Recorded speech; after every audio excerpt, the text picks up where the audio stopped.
It's easy to get stuck reaching for the same familiar fruits and vegetables, even when you know a colorful variety is key. Balance of Nature's fruits and veggie supplements don't replace fruits and vegetables, but it makes it easy to add more variety to what you already eat. With 31 ingredients that are whole fruits and vegetables, switching it up is easy because we've already taken care of the hard part. Go to balanceofnature.com and get a free fiber and spice supplement, plus 35% off your first set as a new preferred customer by using discount code POD. This is Another Side of Midnight with TJ McCormack. Now to the Bernard McGurk studios of 77 WABC. Here's TJ McCormack.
Good morning. Hello there, family. How are you? 7 minutes past the hour on Another Side of Midnight. I'm TJ McCormack. 1-800-848-9222. 1-800-848-9222. All around the country. On the Red Apple Audio Network. We play this song as a public service for all those on the highway who right now realize there are no cops, there's nobody in front of them. Hit it! Drive fast, drive very fast.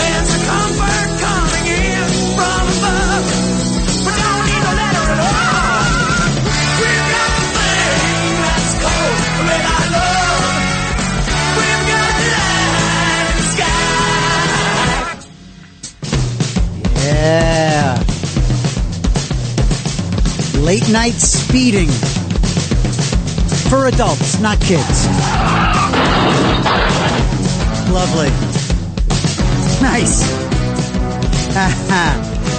Oh my God. Na na. La la la la.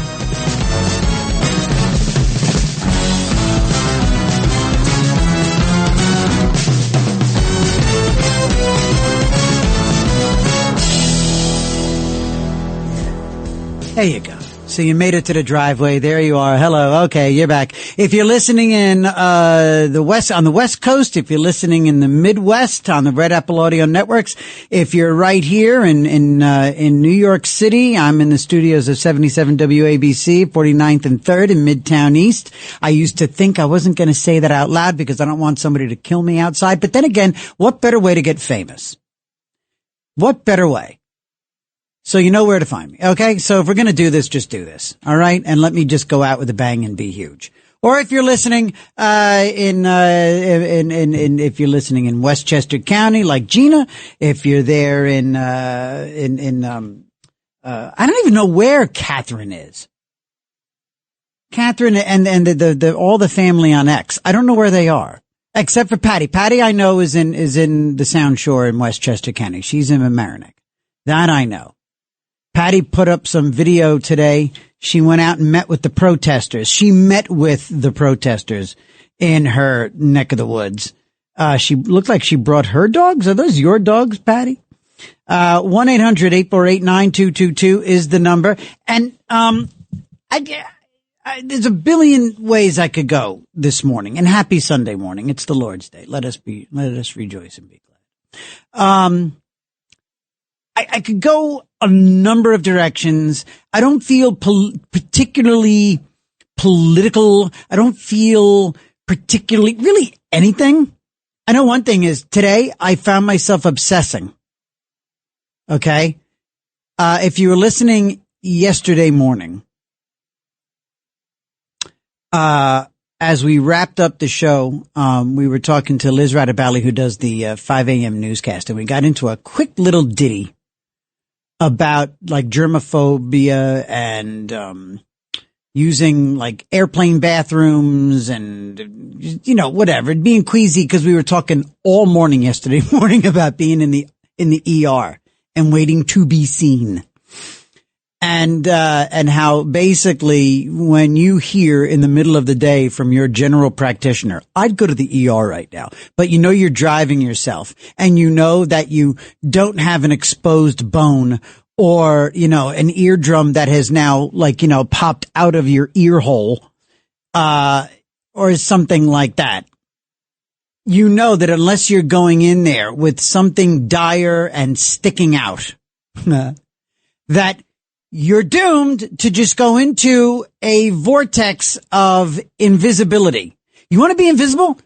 That's right. Actually, I did figure out a way to be invisible. Just go to the emergency room. You will not be seen by anybody for days. Your family, your friends, doctors. Anyway, so we were tipping into that. So yesterday morning, I go home. I return home after the show, which is really where what I'm supposed to do. I'm supposed to just go home. So I went home and I'm laying there and I'm pretty much good. I'm pretty good at falling asleep, especially after being up for 26 hours, because that's how my Friday into Saturday is. I'm up like a regular day, all day Friday. I get up around maybe 5. So by the time I get home after having done this program late Friday, early Saturday, I will have been up for 25 or 26 hours. Okay. So I'm laying there in bed and I remembered that just as I'm driving home, I felt on my upper lip, I felt kind of like, it's kind of irritated. It's not, it's kind of annoying. Ouch. And, about twice a year, 3 times a year, I'll get a cold sore underneath my nose. On my lip, underneath, like on the mustache area. I never consider that the lip. The lip is the lip. That's the lip. That's the lip. But above that, I don't even know what the hell that's called. If anybody could tell me what that's called, 1-800-848-9222. Open the damn phone, Tom. 1-800-848-9222. Oh my God. I work with the best guys. Tony and Bill are so cool and funny and very cool. I'm very lucky. Very lucky. I don't know what that's called. Anyway, so right there, I had this like tingling of like an early cold sore. I got it the first time like it was sunburn, and that now it just comes back at like 3 times a year. And then I realized, so wait a minute, that's in a different spot. That's not exactly where it always comes. Now I'm laying there in bed 27 hours into a day. Should be passed out. And all of a sudden I start thinking, oh my God, wait a minute. Could this be? I went down a rabbit hole in my brain, in my mind, that I diagnosed myself in 93 seconds. I diagnosed myself with shingles. I gave myself shingles.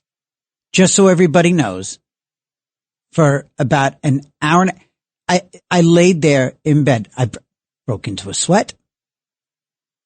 My heart started racing. I start tossing and turning. 57 years old. I haven't beaten alcoholism, but I'm way out in front of it. I'm raising daughters. I've got a wife who's way above my pay grade. I'm here at the number one, the cream of the crop, the absolute golden standard of talk radio broadcast in the United States and therefore the world. I'm at 77 WABC. Little teeny tiny TJ little world at 6:30, 6:45 on a Saturday morning, laying there in a bed, convinced that I have shingles.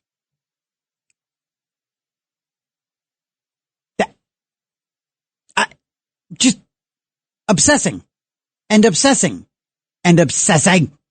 I finally pass out. I was never gonna beat her. Even this incredible rabbit hole of fear and gloom.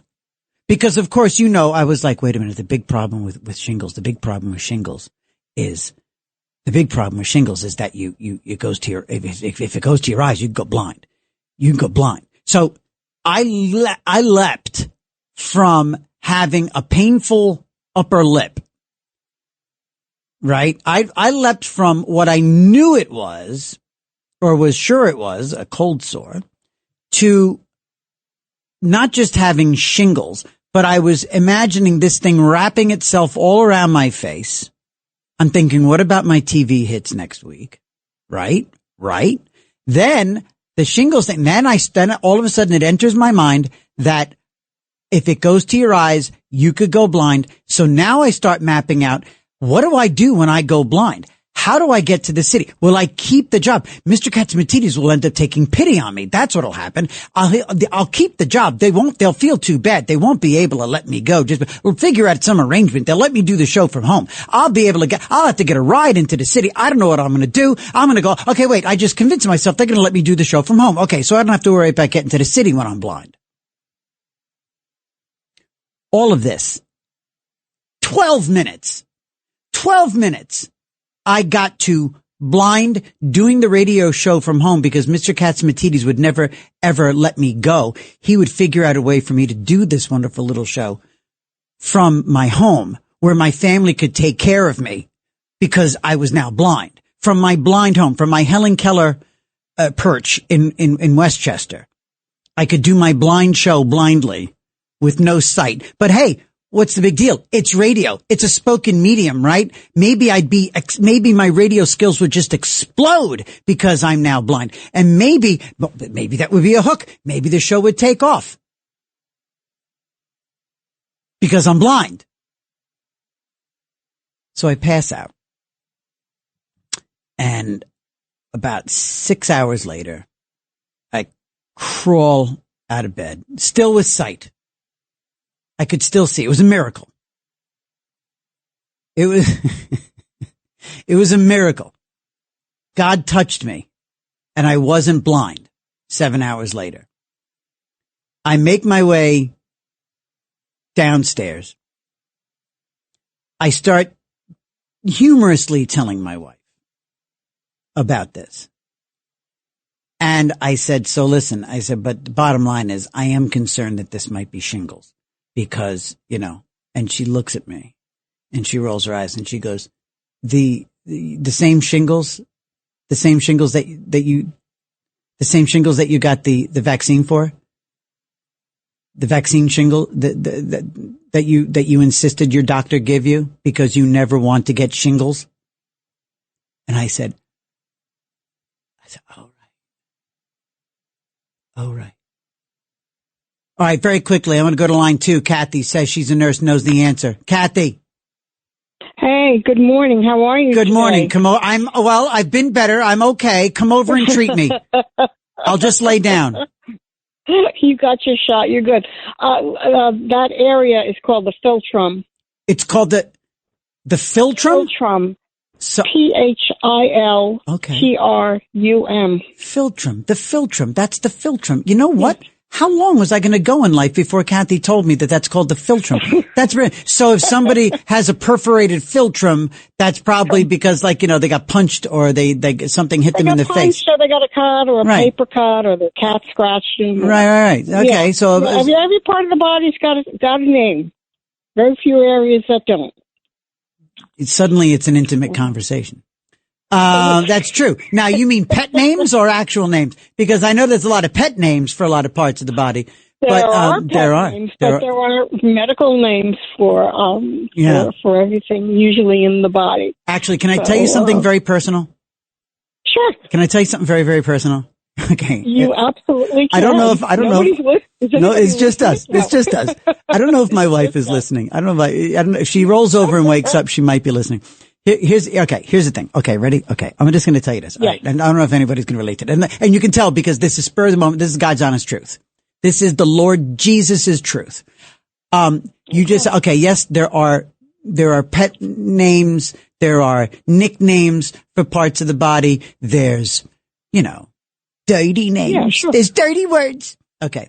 So there's dirty words. As Jerry Lewis would say, there's dirty words, dirty pictures, Mr. Martin. Okay. So one time, okay, you know how when a man loves a woman, okay, by the way, you want to clear your room when you have a daughter, when you have a 13-year-old daughter, you want to clear the room real fast. You just look at her, you go, honey, just want to maybe talk about something. When a man loves a woman, very, very, and she goes, Dad, shut up. I know. Dad, yeah, right. Stop it. So here we go. There would be, adults in their relationships will sometimes find themselves in such a moment of passion, right? In such a moment of heat. And they get a little carried away. Yeah, you got the music too, Kathy. It's just us. Yeah. So when intimacy can reach a fever pitch, it can very well lead to, what do they call it? Pillow talk. And sometimes people will bark out instructions. People will exclaim to the heavens, different things. Absolutely. And, and they will give instructions. Please, I'll clean this up for the radio. Make contact with my XYZ. Grab my blah, blah, blah. Put your on the hoo-hoo. Okay. Yep. One time, Kathy, my wife and I were in the heat and throes of insane passion. Right. And my wife used the real word for something in the middle of all the dirty talk. She used the real word, and it just brought throw you off. Off. Everything stopped. Everything. Everything stopped, Kathy, and the whole wide world. Okay, because you know what? Actually, here you go. Because it is the real word. Okay, it is a real word, so it's not dirty, so I can say it. Okay, basically. So, in other words, she said, blah, blah, blah, blah, blah, penis.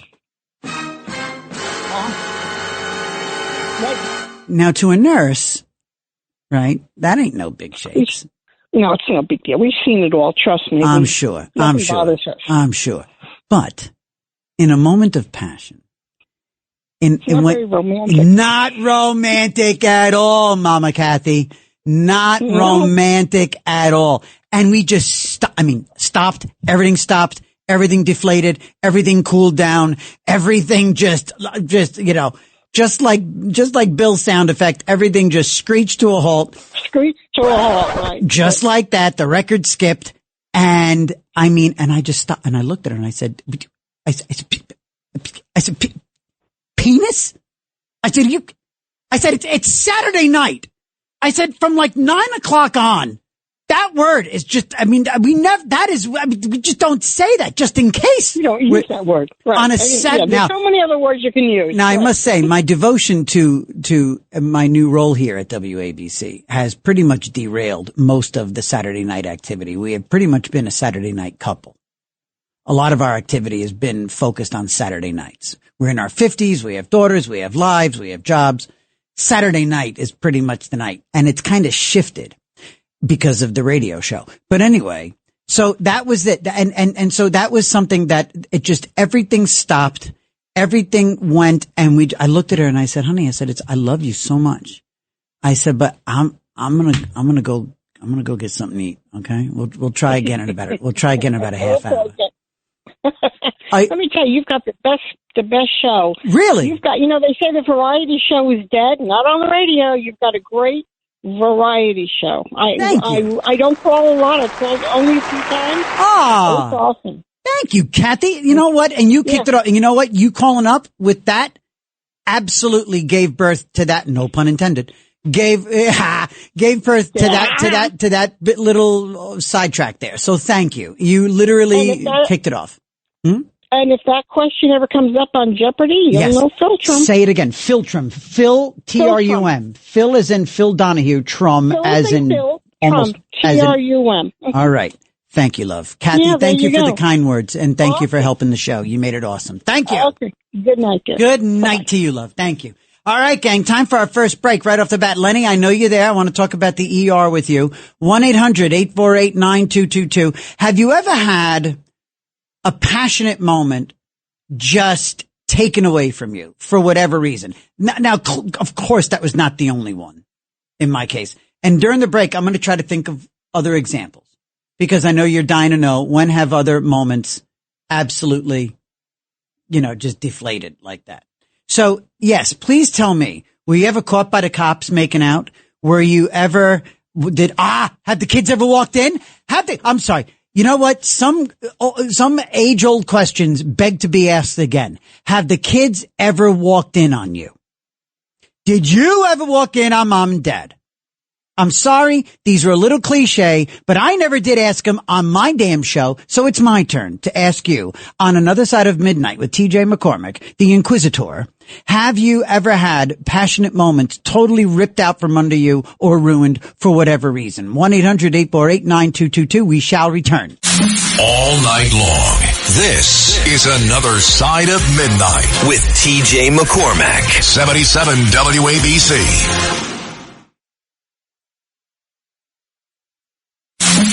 It's Another Side of Midnight. Political humorist TJ McCormack. Now, to the Bernard McGurk studios of 77 WABC. Here's TJ McCormack.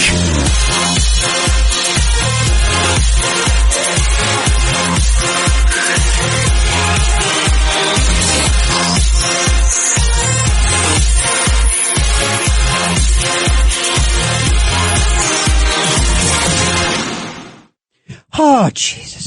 Right then. Okay, everyone. Okay. Thank you, William, for the beautiful music and the accompaniment. And now cheese and crackers are being served in the sacristy. Jesus! Yes, he's there too. He'll be taking your questions and signing copies of his book, The Bible. 1-800-848-9222. We had to wait. What happened to, what's her name? There was a Ruthie. Where did Ruthie go? I thought Ruthie was going to join us. I'm dying to hear as many stories as I can. So we by complete accident and without planning, which is how many of us were born.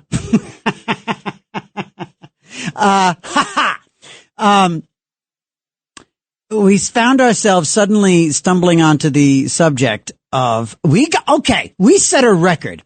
We set a breakneck, you gotta be kidding me, right turn record. I think, well, certainly at least for this program, we went from a quick monologue about I thought I had shingles and the shingles vaccine to passionate lovemaking and using the real words, real anatomical words during dirty talk, and how it just the air goes right out of the balloon. No pun intended. 1-800-848-9222.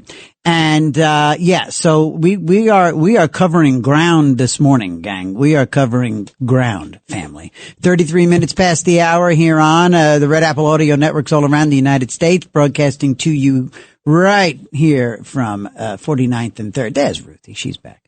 And, so we're covering a lot of stuff this morning. This is exactly what we do really, really well.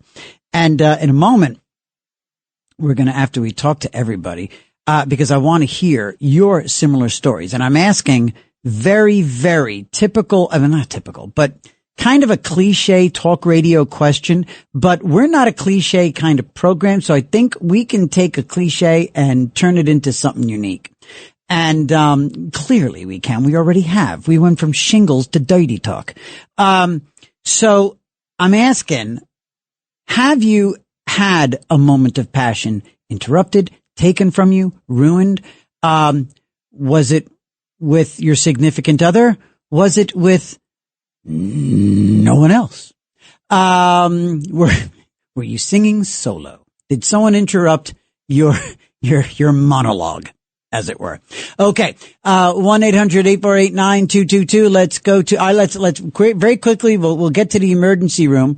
Let's talk to Lenny in Long Island. Lenny, picking up on our theme from earlier. Good morning. Well, hello, TJ. It's so nice to have you back where you belong. Right here in the chair. Yes. Good morning, buddy. Hey, I second what the nurse said. You do have a variety show. Thank you. Excellent. Yay. You're like Dean Martin. You are. You're like Dean Martin. Oh, thank you. And you mix everything in there. You're great. You got a good personality. You're likable and stuff. Thank you. I like to let you know that the shingles virus is the same virus that comes from the chickenpox virus, too. Yes. You know, I know. I think you had chickenpox as a kid, maybe? Yep. I definitely had chickenpox, and I have since had the shingles vaccine, which I totally forgot about. So I was worried. I was worried about nothing. Well, I mean, not nothing. I mean, anything can happen, right? I mean, it can sneak through. It can any vaccine can be beat. I get that. But you just walk in that emergency room. You tell them, listen, I'm TJ, man. Hey, I'm TJ. I'm a big famous talk radio host and everything. But listen, yes, you have a great variety show. Thank I like you. the way you ended too. I actually stay up to listen to when Mike calls in from South Carolina. You know, he's originally from the Rockaways and everything. Yeah. But you got to do a drum intro for him. He's got to have a walk-up drum. You know what I'm saying? Yeah. He has to have I don't know, Ricky Ricardo or Ringo or something. Yeah, we'll pull something out. Lenny, thank you so much for calling, buddy. Wait, November 9th is the power outage in New York City, the day before Dorothy Kilgallen passes away. They say she was murdered. October was the 65 Immigration Act. Right. So a lot of things happened in this time period 60 years ago. I just wanted you to know that. Thank you, buddy. You are so cool and kind to me, and I'm very grateful every damn time you call. You're awesome. And we got Ruthie back. All right, Ruthie, line 5. Thanks for getting back. Here you go. Ruthie in Connecticut. Tell us. So hello. I love your show. I'm a new fan, a brand new fan. Thank you. I only started listening to you last night. Oh, wow. Tonight. Thank you, Ruthie. Yeah, and I hope to listen to you more because I suffer a little bit from insomnia. My sleep won't come till maybe 4 a.m. Oh, okay. All right. Well, we'll get you there. We'll get you to 4. You got it. Okay. So what's your first name? My first name is TJ. My real first name, I don't know if I've ever said that on the air, but I'll keep people guessing. But I go by TJ, but it's my initials. Okay, TJ. Well, nice to meet you. And you, Ruthie. And I do have a story of a passionate moment that went crash. Okay. Well, and by the way, can I just say, is this the first time you've ever called a radio show? Yes, it's the first time. Okay. Yes. You're brand new to this program. You've never called talk radio. And you have decided to do so in order to tell a story about a passionate moment in your life. This is magnificent. Go, baby, go. Yeah. I am going to shut up and get the hell out of the way. Go. Okay. So I'm in the moment of making love, and it's wonderful, and it's all, going, and it's dancing to the tune, and it's a fast tune, and it's wonderful. It's a marvelous. And then all of a sudden, the person that I'm with, travels to another area, and as soon as he got to the area and it was felt, the area was felt, my leg kicked him right in the eye. And he ended up kicked him in the eye, fell off the bed, and had a black eye the next day for a week. And never forgave me. All right. Never, ever forgave me. My leg just jerked. It reflexed. You know what I mean? Of course. Well, I didn't mean to hurt him. Yeah. I didn't mean to hurt him. God bless. Now, okay. First of all, let me just tell you this. That guy had, how when you get a black eye, you have to explain to everybody why you have a black eye. You know what I mean? And rarely is it something that you never want to say I got into a fight or I fell down, I was drunk. You say, oh, it was a cabinet. Right. Or, in his case, he told the truth for a week. I think he did. I think he did. I think he was just, people are like, you got to put ice on that. Say, no, it's fine. I want this black eye to last. This needs to last. This is a great story. And, and I got to say too, I would imagine that that being kicked in the eye whilst making love, there's a lot worse places one could be kicked than the eye. The eye is actually hell yeah. It's optimum if anything. Ruthie, oh my God, that is so funny. Yeah, and you know what? The jerk was pretty hard. I had never kicked like that. You know what I mean? I felt like it was a kung fu moment. I thought you were referring to him. I thought you were calling him a jerk. And you okay. All right, okay, we'll keep it clean. My leg jerk. Okay, well, that's where my reflex. Yes, okay. Reflex. Let's use reflex. Let's stay away from jerk and let's go with reflex. Okay. I mean, I know we're in the moment, Ruthie, and it's only 2:40. It's 2:40 Eastern time. You are absolutely hysterical. Ruthie, we are now, in case you don't know this, we are now officially in a relationship. And I am here every Saturday and Sunday morning. All right. Just like this. So, so I look forward to saying hi to you every weekend, and you call up anytime and we'll get you to 4:00 or whenever it is that you're finally able to go into La La Land.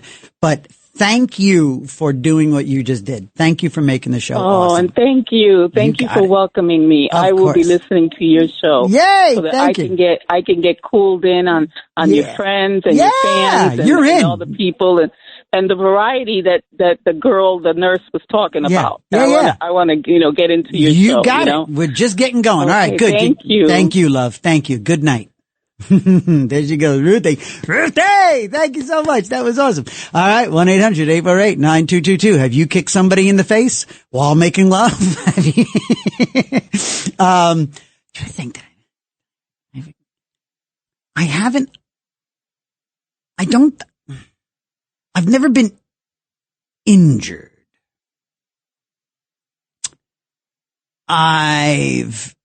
Whatever. I've already spoken. We have to make sure we get to the family here. Let's get to Cyrus. Cyrus on Staten Island. Go, baby, go. Yeah, talk about that passionate moment. Yeah. Being pulled away. I always fantasize about being making love in a car. Just something never happened. Wait, I'm sorry. You always about a car? Is that what you said? Yeah, just making out in the car. Oh, making out. Right.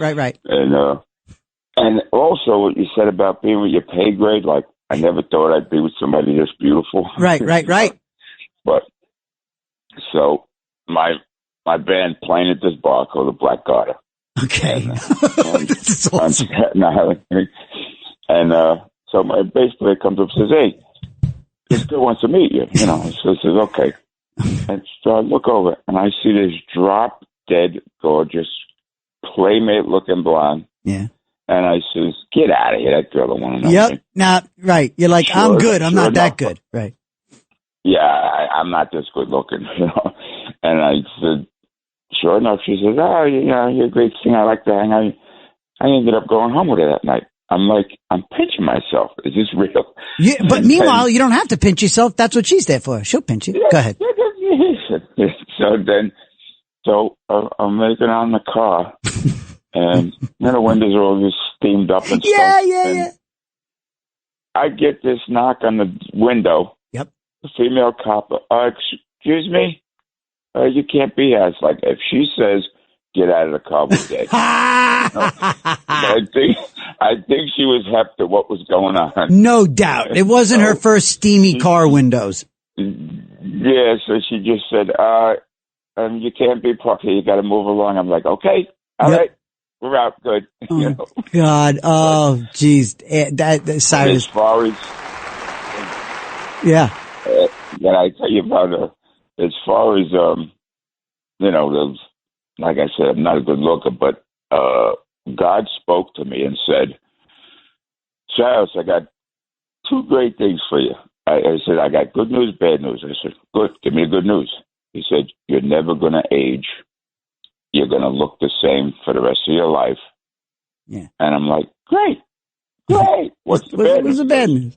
You're going to be as ugly today as you will tomorrow and the next day. I said, oh, well. Hey, and look, and there's a chapter that involves a playmate looking blonde. Cyrus, thanks for calling up, buddy. That's a great story. That's so funny. And I got to say, yeah, I do remember, and thanks again, Cyrus. I do remember having a similar situation. I was a teenager. And I remember, taking a girlfriend to like a cul-de-sac, to a dead end. Well, let's call it a cul-de-sac. That's a lot more inviting than a dead end. And, I had the family station wagon, a 1984, Chevy Caprice Classic Brome edition with the fake wood panel. Magnificent vehicle. Absolutely the greatest thing. Learned to drive on it the best. Caprice Estate. What did I say? Caprice Classic Estate Wagon. Yes, the best. Anyway, put down, you had the back seat, the way back, put down all that flat, laid it all flat. We were fooling around, we were making out. And sure enough, window steamy. And we're like literally just buried in the middle of a neighborhood. Nobody could see. And sure enough. Yep. And not just a cop, but a cop that knew me and knew my family. And he was my best buddy's uncle. So I heard about that for months. All right. We got to take our, quick quarter of the hour break. And, we're going to do that nice and quickly. And when we come back, we got John, Dr. Anthony, and Paul. Embarrassing moments, passionate moments. We have an emergency room conversation. Dr. Anthony married to, he'll tell you his wife has a bit of a crush on me.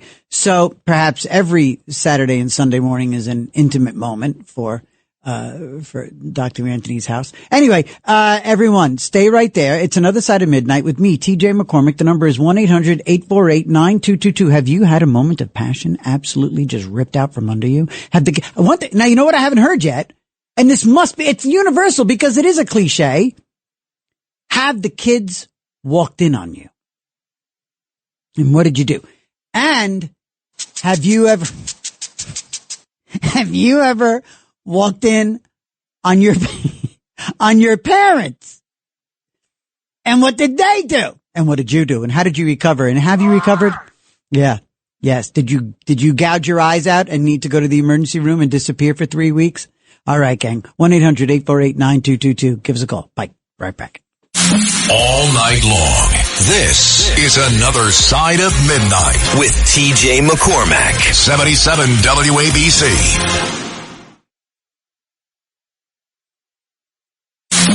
It's Another Side of Midnight. Political humorist TJ McCormack. Now, to the Bernard McGurk studios of 77 WABC.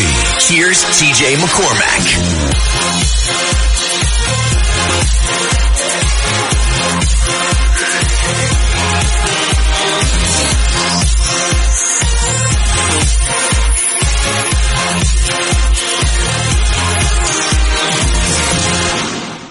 Good morning, gang. Good morning, family. It's 51 minutes past the hour, and we are talking about pillow talk.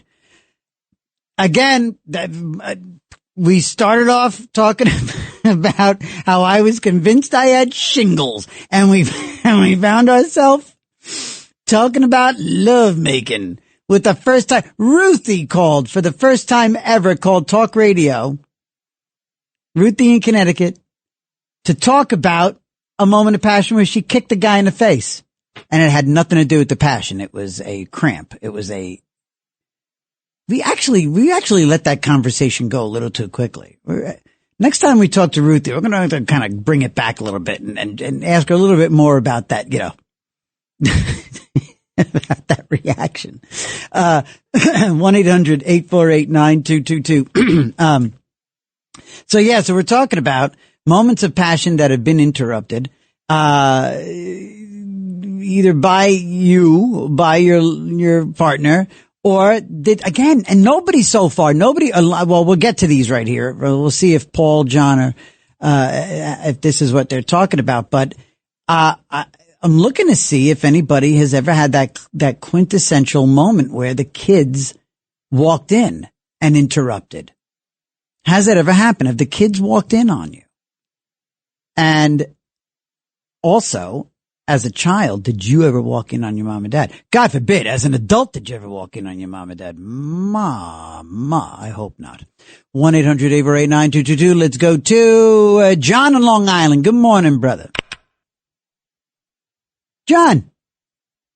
Hello, John.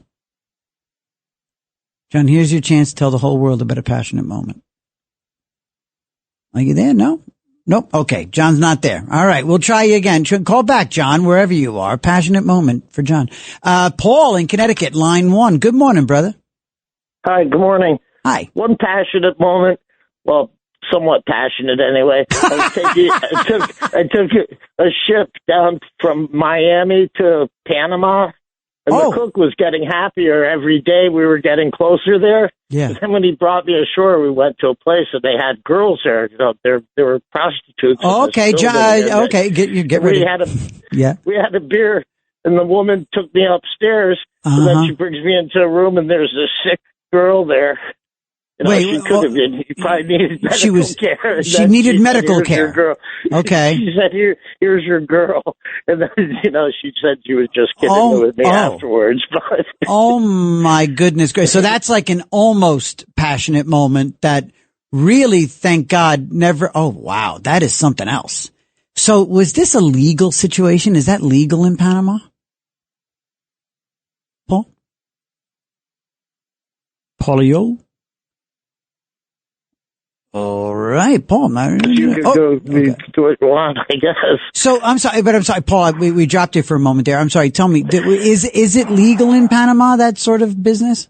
Is it like Mamdani's New York? They said they got these girls she said they rounded her up from some village or. Oh my Lord, that's awful. That's terrible. These girls are probably close to being that's kidnapped. They should be liberated. Yeah. By Marines should go down and get them all. Or maybe you should have done it, Paul.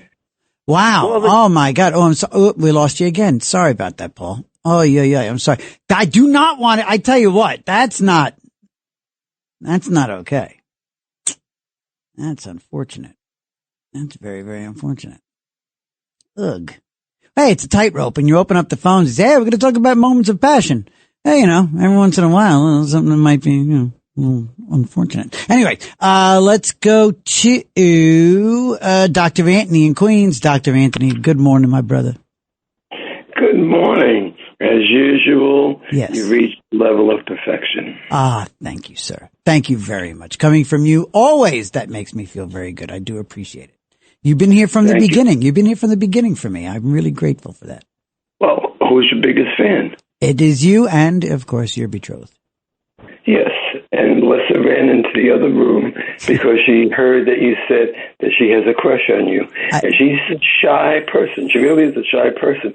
And she ran into the other room and slammed the door. Oh, bless. Oh, sweetheart. Don't do that. Come talk to TJ. Anyway, so emergency room, Dr. Anthony. Melissa and I ended up in the emergency room because we had a car accident. Oh.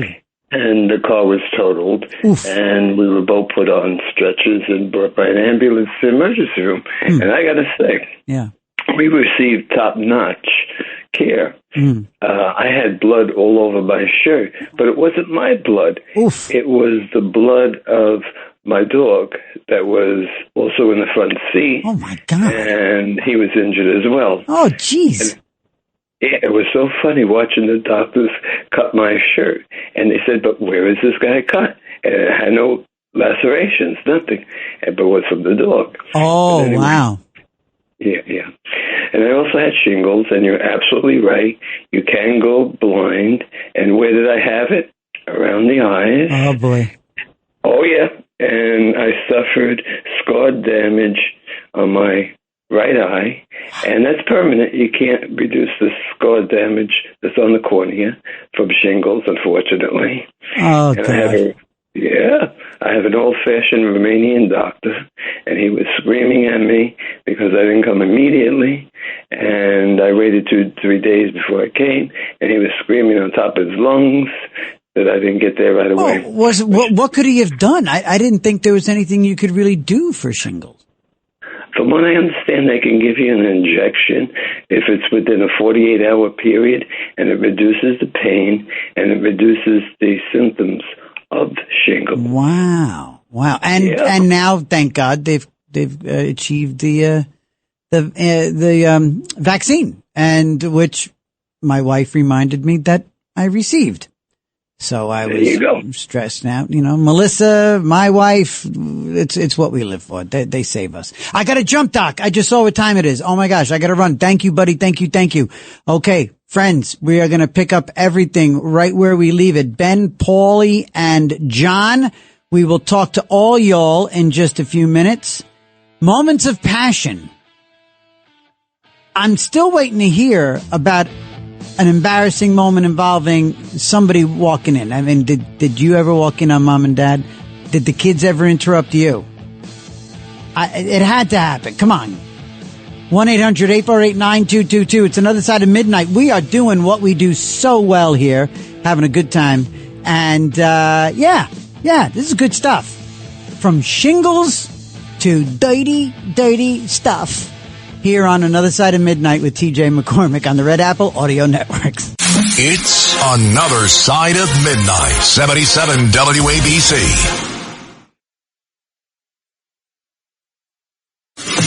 This is Another Side of Midnight with TJ McCormack. Now to the Bernard McGurk studios of 77 WABC. Here's TJ McCormack.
Good morning once again, friends. 7 minutes past the hour for the morning here on a Sunday morning. Lovely, lovely, lovely, lovely. Good to be talking to all y'all on a really funny trajectory here. I mean, last thing I expect. You know what I was going to be talking about in that first hour? Hold on. Cough button. In the first hour, I was going to be, we'll eventually get there, but I was going to talk about how a convicted killer was recently elected to a town board, a city council. And somehow we ended up talking about dirty things. 1-800-848-9222. So we are doing exactly what the good Lord put us here to do. We are going all over the place and certainly talking in a variety. And you know what? To keep it on this dirty trajectory, and we're going to talk to Ben, Paulie, and John in just one moment. Last week, might have been also Sunday. No, it was Saturday morning. Last week we talked about how they say that you are more likely to complete tasks, be organized, achieve goals, set goals, let alone achieve them, if you participate in morning copulation, morning lovemaking, morning sex. To which I said, well, that explains the punctuated, the truncated career, the lack of organization, the lack of completed tasks in my life, because I just can't. And I don't mean I can't, like, as a man. I'm sure I can, all right? So stop looking at the radio like that.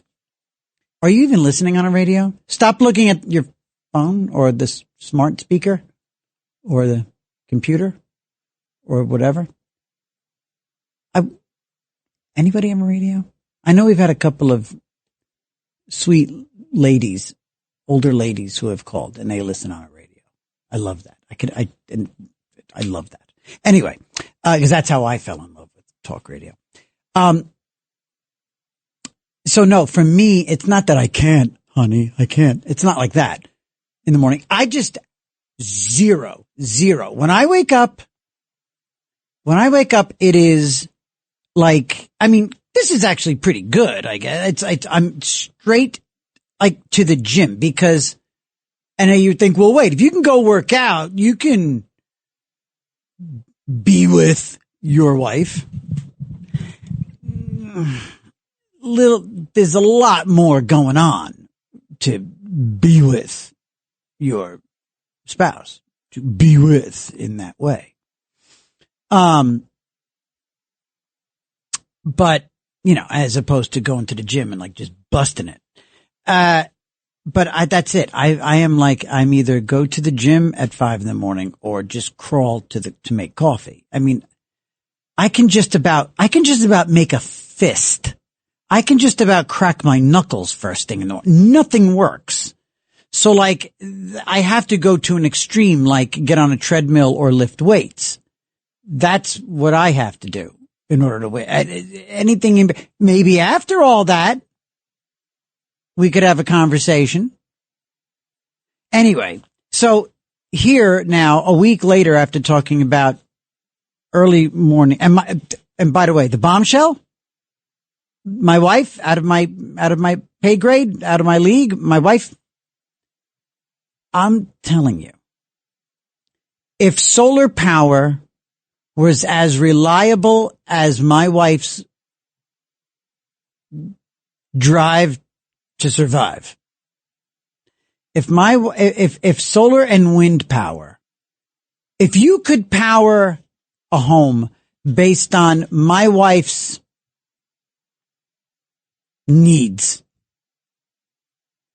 we'd solve the energy crisis in 4 minutes. Well, give me a little more than 4 minutes. Shouldn't say like that. I should never use time values in this conversation because I'm just indicting myself left and right. left, right, little bit more to the left. Thank you. 1-800-848-9222. 1-800-848-9222. It's another side of midnight. I'm TJ. This is the Red Apple Audio Networks. And so for a second week in a row, there's an article in the New York Post about how science says that, and as the headline said, lust is a must. And how horniness is linked to health. And it says libido at zero. Horniness or lack thereof can be a key indicator of overall well-being, experts are saying. We'll talk about that a little bit more in a minute. I want to get to the gang who have been waiting here. Let's go to Paulie in Westwood. Good morning, Paulie. Welcome to Another Side of Midnight, my brother. What's going on, DJ? Hey. It's so great listening to you. I thought we were talking about cartoons tonight, so I was all prepared. Oh, no, that's next week. That's next weekend, baby. Yes. That's next week. I like this topic better. Yeah, me too. All right. Right now, I'm 61. Just got done with cancer from 9/11. I'm married to a 27-year-old girl. What? She's got a drive. She's got a drive. But yeah, go ahead. Going back to the best embarrassing moment was, okay, and you're on the radio. Just reminding you. Go ahead. My first wife. Yes. My first wife was talking to her aunt so much her jaw got locked open. No. So I had to take her to the emergency room. No. Going into the emergency room, I see one of my buddies. Their mouth is stuck wide open. He's like, "What happened?" I'm like, "It was great." And the beautiful thing is, she couldn't argue. I threw her under the bus. The beautiful thing is, she couldn't say a word. It never happened. Oh my! It was just her talking to her aunt. No, I get it. When I see my buddy, it was like, "Oh, that's just say he funny. don't know." So just say he does not know. That's fantastic. Okay, so you're 61. That's right. You're a trainer. You're healthy, right? You just no. I sit home. I'm listening to you, bro. I'm having a beer. I'm sitting outside. I have a little fire here. And my wife's inside sleeping. And you are 61, and she is 27. Yes. Where did you meet her? Please tell me it was legal. Where'd you meet her? About a block away from your really place in Lodi. Yeah, you know where it is? My place in Lodi? Your broadcasting place in Lodi. Oh. About a block away. Oh, all right. Oh, I didn't know that. Okay. Oh. You know what place I'm talking about? Oh, the antenna. Oh, okay. I was going to say, you must mean our. What place is right under that antenna? Very interesting. Okay. And that's where I met her. Wow. All right. 27. What? And bing, huh? Yeah. Hey. Congratulations. Yeah. I tell you what, and it is the thing too. And it is the thing about women though, is, just between. She is the best. She brought me through my cancer. Yeah. She brought me through we've been married 5 years. We had nothing when we got together. And then I got my settlement from 9/11. Yeah. I gave her every dime. Dime. Wow. I bought her a $10,000 rock right off the bat. Well, you're answering a brand new truck. You're answering a lot of questions. I love that I'm girl. sure you do. I'm sure, and she loves you. They save our lives, man. Oh my God. She is my everything. Yeah. Oh, I hear it. Boy, I clearly, I think takes care of me. If I'm hungry right now, I can say, Destiny, make me a sandwich. She'd get up right out of bed and make me a sandwich. Is her name Destiny? Yeah. Is that what you just said? Madon. Yep. There's guys all around, right? That's nuts. And again, same for me. My wife saved my life. I was a drunk. She stuck with me. She kicked me out of the house. She insisted I get sober. She was ready to walk away from me, which nobody would have blamed her. And that's what it's funny. I'm such a pain in the ass. I am such a train wreck. And still to this day, I'm just out of my mind. I'm out of my mind. And I'm not, like I said, yesterday morning, I diagnosed myself with. I was in New York City Guardsman for 30 years. You see, my first wife had houses, cars, and she blew it all. She blew it all because she had to go with somebody else. Wow. I gave all her clothes to the Salvation Army. When she left, she goes, "I got a new boyfriend." When she left the house, I packed the car up, all her clothes, everything she owned. Yeah. I gave it to the Salvation Army. Awesome. All our kids' stuff, I left alone. Yeah. And when she came to the house to get the stuff, her and her boyfriend came to the house. It was only the kids' bedroom sets. I got rid of refrigerators, TVs, everything. There was nothing left but the kids' bedroom sets. I hope you don't mind me asking. How would that you good with your kids? You got a decent relationship? My kids. Yeah. Excellent. Well, you sound like a great guy. So you must just, do your kids like Destiny? Yeah. At first they were like, Dad, she's kind of young. Dad, like, yeah. I think she's in my class, Dad. My daughter married a 50-year-old, and she's 30. All right. Okay. But he's a multimillionaire. Yes. That's what I tell you what, so, my wife and I are very practical. My son is a Marine, very decorative. Cool. Very cool. Over $200,000 a year. So I got no complaints with my kids. At all. And look, that's what I tell my daughters are beautiful, both stunning dancers, and they're cool and funny and smart and conservative. And everything. I've not raised Democrats. I've got a couple of really smart conservative daughters. I've mentioned it on the air. My 16-year-old, is the president. She's founder of her Turning Point USA chapter at her high school. And, I joined them. I joined. There you go. That's my daughter is, she founded her chapter. Anyway, and the thing is though, we tell them, we say, look, if you at any point meet a professional golfer, a professional baseball player, you have our blessing. You have our shortest, no, my wife will take care of that. People say when you meet the boyfriend, you're going to have a gun. I don't need a gun. I got my wife. She's the gun. She's the sawed off. All right. I got to jump back. Paulie, you're the best. Thank you so much, pal. Wow. 61, married to a 27-year-old. Her name is Destiny, and she's sleeping right now. And she'd get out of bed and make him a sandwich. Indeed. Slide down that dinosaur tail. All right. It's 19 minutes past the hour. We're going to take a quick break. We'll come back. We'll talk to Ben, talk to you. Nobody has a story about the kids interrupting the lovemaking. Nobody. Are you kidding me? We're the early morning crew. Somebody in our tribe must have a story about the kids walking in and just ruining the lovemaking. Or, God forbid, did you ever have an incident where you walked in? You know what? I think it's buried somewhere in my subconscious. I do think I might have walked in on my parents one time. I'm going to study my brain while we take this break. When we come back, if I've passed out, then I will have remembered. All right, we'll come right back. It's Another Side of Midnight with TJ McCormack on the other side of midnight. I almost said on the local station here. Broadcasting from 77 WABC on the Red Apple audio networks all around the world. 1-800-848-9222. We'll be right back. All night long. This is Another Side of Midnight with TJ McCormack. 77 WABC. It's Another Side of Midnight. Political humorist TJ McCormack. Now, to the Bernard McGurk studios of 77 WABC. Here's TJ McCormack.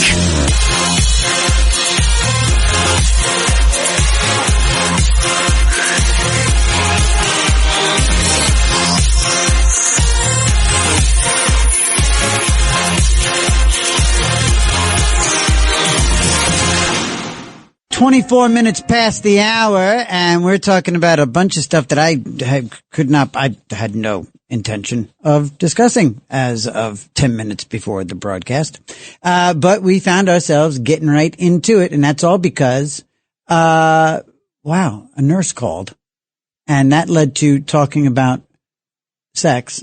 I don't know. Yes, that's right. And yeah, that's the anatomy of the show so far. That's how it happened. And then, wow, this has been great. All right, let's get over to Ben in Nyack. Ben, good morning. Welcome to Another Side of Midnight, my brother. Good morning. Hi, TJ. Hi, good morning. I'm a first-time caller. Cool, thank you. That's awesome. Yeah, thanks. So I don't have a story, but I have a joke that I thought would be appropriate to your question. Go for it. So little Johnny's in the backyard playing with his toys, and he runs into the house, and he runs down the stairs, and without knocking on his parents' bedroom, he bursts in the door, and they're having sex on the bed, and Johnny runs out screaming and crying and upset, and the father leaps up runs after little Johnny to try to talk to him, try to console him and explain to him. And he looks everywhere in the house for him, can't find little Johnny anywhere.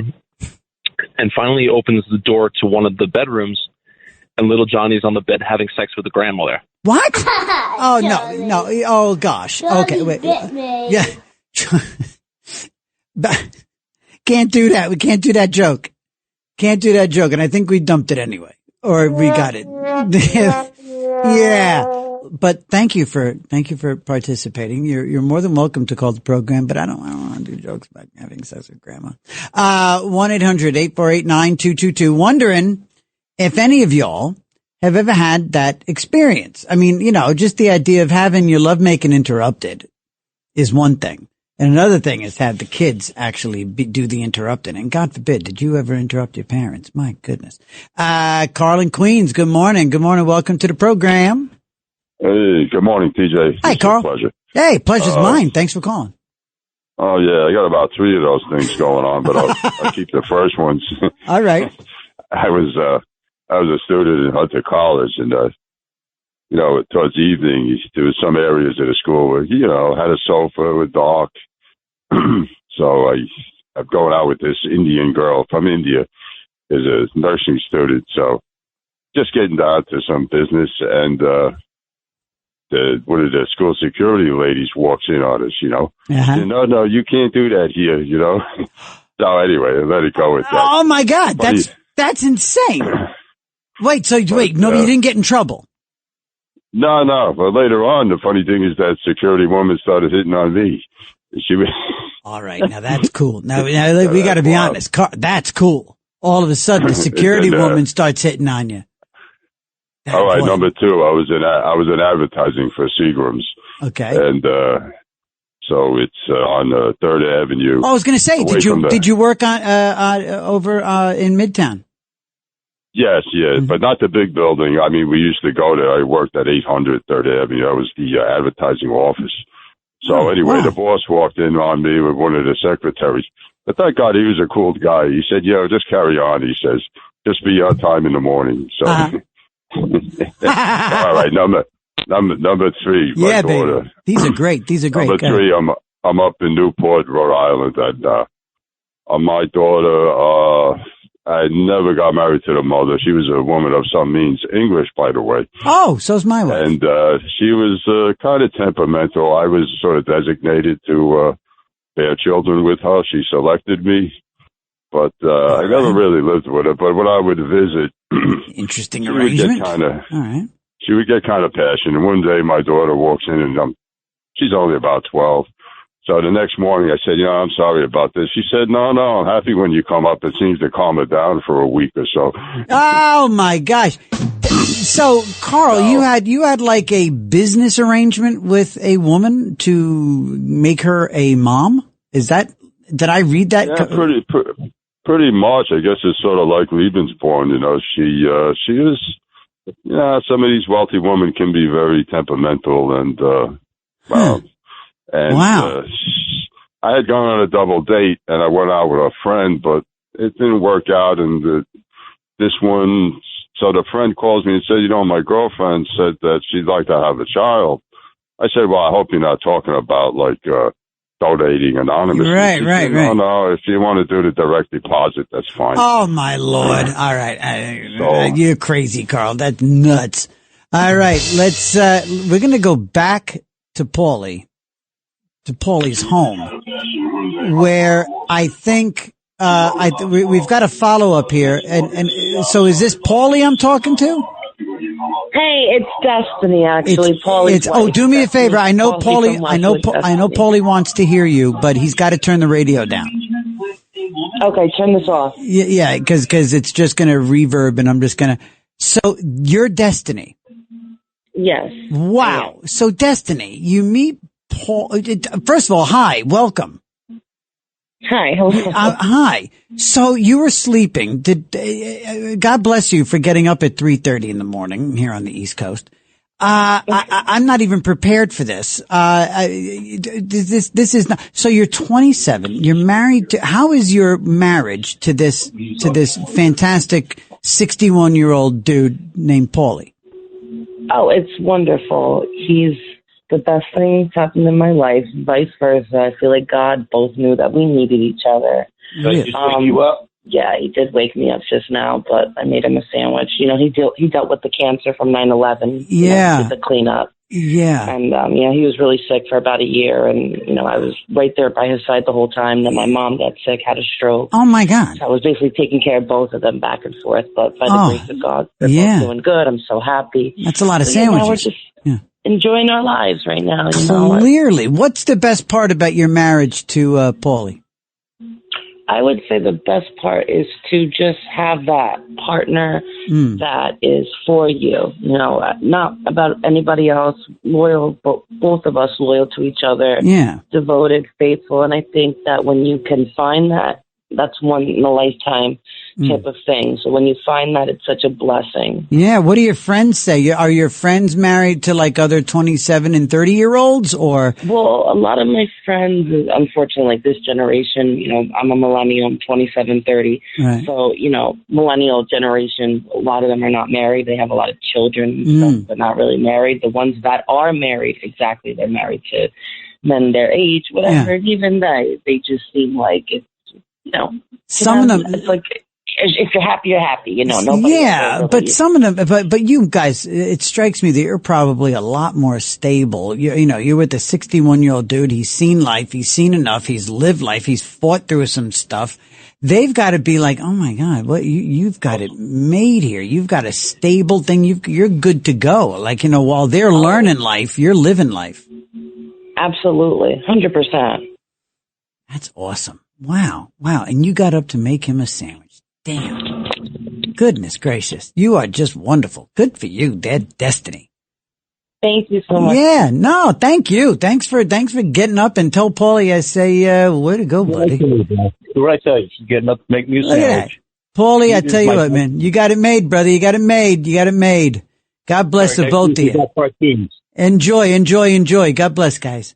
1-800-848-9222, 1-800-848-9222. We're talking about embarrassing moments. We're talking about, moments of passion that might have been interrupted. I mean, yes, we are actually talking about that. And we're also referencing, again, for the second week in a row, there's an article in the New York Post about libido and what your sex life says about your health and well-being, et cetera, and about longevity. It says that this expert wrote that sexual satisfaction is associated with better health status and higher psychological well-being. The doctor noted that it's crucial to get a handle on horniness. This is in the paper. This is the language they use, so I'm assuming it's all clean and acceptable. That to get a handle on horniness as sexual health has a direct bearing on longevity. Quote, observational data in older, data, I hardly know. Observational data in older adults showed that better health is associated with more years of sexually active life. I've got to say this. My wife has always been this way.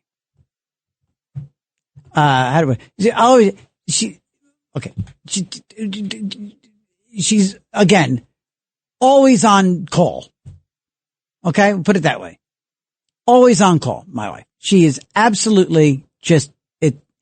And we met when we were in our 20s and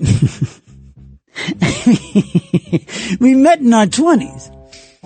And I remember saying, I was like, you're killing me now. And I remember back then, I was like 26, and I said, I keep hearing that as women get older, you guys get more, amorous. And what the hell am I going to do when you're 50? Me so horny. And sure enough, damn it, she turns 50, and it's like it goes into gear, and it's like radar love. Pedal to the metal. My wife turned 50, and I said, Jesus, I got my hands full here. And it involved a horny man somewhere. No, I didn't. That is one way to end a passionate moment. Just play Dominic Carter. You know what? If ever I find myself in a moment when the passion could be coming to a crescendo and I really want to prolong the experience, I think what I'll definitely end up having to play in my head is, I've never tried to do it. I know I can do it. But you got to play me a Dominic clip. Let me see if I can do it. I know I can imitate him. And it involved a horny man somewhere. A horny man. I got to bring it up into my nose. A horny man somewhere. Why? See you on the radio. No, I've got to work on it. I used to do TV with Dominic back in the day. Out of luck. I know Dominic Carter from like 10, 12 years ago. We used to do TV together. Wow. With my buddy Billy O'Reilly, who's going to be on the show in a little bit. We used to do TV together, political panels. Let it go. And Dominic used to argue. Oh, that was good. Argue. I don't know. I gotta get it. I gotta get Dominic. Go.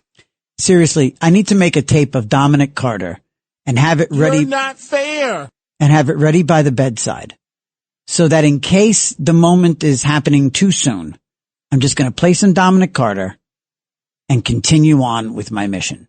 That's not going to happen.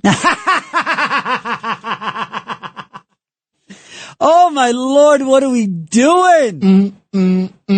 Oh goodness, God gracious. What the Jesus did you just play? Can you imagine that? Yes, I can. Oh man, this is too. When does it stop? I don't know. I really don't know. Let's get to Michael in New Jersey. Michael, line 3. Good morning, brother. Good morning. Thanks for calling another side of midnight. Good morning, TJ. It's the first time I'm calling in to speak to you. Oh, great. Thanks. Welcome. Thank you for doing that. Okay. So, anyway, I'm engaged to my first wife. Okay. And, I was living at my aunt's house, actually. Mm-hmm. And we went out for a drive. So we went parking. Ah, I like that. That's a sweet way of putting it. You went parking. Okay. It was dark. Mm-hmm. And I couldn't really see much. Ooh, dark parking. And so we were in the car. We did our thing. Yeah. And then I started the car up, tried to pull out. Yeah. Yes. Wait. Are you telling the story in the proper order? No. You started the car and then you went to pull out. Okay, sorry. Right. We're getting dirty. Go ahead, go. Out of the car. Right. Yeah, you're pulling the car out of the parking space. Got it. Okay. Right. Yeah. And what I didn't know was while we were in the car was sinking. What? I parked in a place where it must have been mud, God knows how. My car was buried in mud. Oh, my God, that's magnificent. There were no cell phones back then. Nope. So I'm stuck. I'm in the middle of God knows where. And we had to get the car out to get home. It took hours and hours. We were both full of mud. She walked into my aunt's house. Yeah. So I was so worried about you. What happened? I told her the story. Oh my! I mean, you told her most of the story. Oh yeah. Yeah, you told her but not everything. No. Yep. No, not everything. No, you're just the part about getting stuck in the mud. I mean, at least we were engaged. Yeah. Okay. Yeah, that's true. So you weren't doing it in complete sin, just partial sin. Right. Oh, that's funny. You know what, man? It's just like, especially when you're young, you just can't catch a break. If you don't have your own place, your own set of keys, your own bedroom door that you can close behind you, all you're doing is it's like trying to jump across a pond, and not get wet. It's like just impossible to have a genuine, good, legitimate, romantic life when you're a kid or That's just true. don't have your own place yet. Absolutely. Oh, that's so funny. Stuck in mud. And this was in Jersey? Yeah. Well, no, I lived in New York City at the time. Wow. Where'd you get stuck in the mud? Where'd you get stuck in the mud in New York City? I think I was near an airport or something like that. I remember there was. Was this part of the around. Lufthansa heist? Were you like a distraction during the Lufthansa heist? out there at Idlewild while Henry and the gang were knocking off the... Oh, you know what? I think, actually, now that I think about it, I was near LaGuardia Airport. Oh, my God. That's what it was. Oh, wow. Okay. There is some marshy land all around it. Yeah, that's funny stuff. Michael, thank you for calling in, buddy. Thank you very much. Good stuff. 1-800-848-9222. 1-800-848-9222. And, so this thing struck me yesterday morning. And I'm wondering, what kind of world are we living in? And where did my page go? What moral compass do people engage within themselves when they vote? And I understand we're tribal, and I understand we're partisan, and by the way, yes, I'm shifting gears here just a little bit. But this was something that grabbed me when I cracked open the paper actually on Friday morning. And I was going to talk about it yesterday, and now I'm finally getting to it today because I read it again. So dig this. This just absolutely shocked me. So, again, from the New York Post, a convicted killer who served a decade behind bars. Now, that's the first part of this is amazing. This is a murderer who served 10 years. That is insane. A convicted killer who was given a decade behind what? Did the judge see the point? Yeah, well, Your Honor, I mean, they were so annoying. They did not know when to shut up. All right. You know what? Okay. 10 years. A convicted killer who was given a decade behind bars for suffocating a Canadian. I read it Friday. I read this a day ago, and I'm remembering once again the facts of this. Get this. The worst I've done in my life. I've never been in a physical fight. With my big mouth, I've had so many people want to kick my ass. Clearly. But all my buddies, big dudes, I've been yanked out of more than a handful of situations where people really wanted to do some damage. And I was able to get out. Never been in a physical fight. I've made phony phone calls. I've called people terrible names. Like I said, if I'm a jerk at home where I'm most safe. And I know the people that I'm being a jerk love me and they're going to be there. I'm kind of getting a little psychological here. I'm a jerk at times, like all of us are. And I'm never proud of it. And I'm always self-aware. But I say all that to say the worst I've done is call people names, which is not okay. But listen to this. This convicted killer was given a decade behind bars for suffocating a Canadian tourist with sand. That's Game of Thrones. That's medieval. That is medieval evil. He suffocated a Canadian tour. Oh, wait. Well, Canadian. Okay. That part got past me. No. A Canadian tourist with sand. Wow. So the convicted killer did 10 years, amazingly, and was elected to the city council of the Maine city, the city in the state of Maine, that inspired, get this, Stephen King's book, It. And I'm sorry, I said he. Angela Walker was elected as a Bangor council member Tuesday, over 2 decades after she pleaded guilty to manslaughter charges. How is it manslaughter? After she pleaded guilty to manslaughter charges alongside her brother, Benjamin Humphrey, in the 2002 death of Derek Rogers.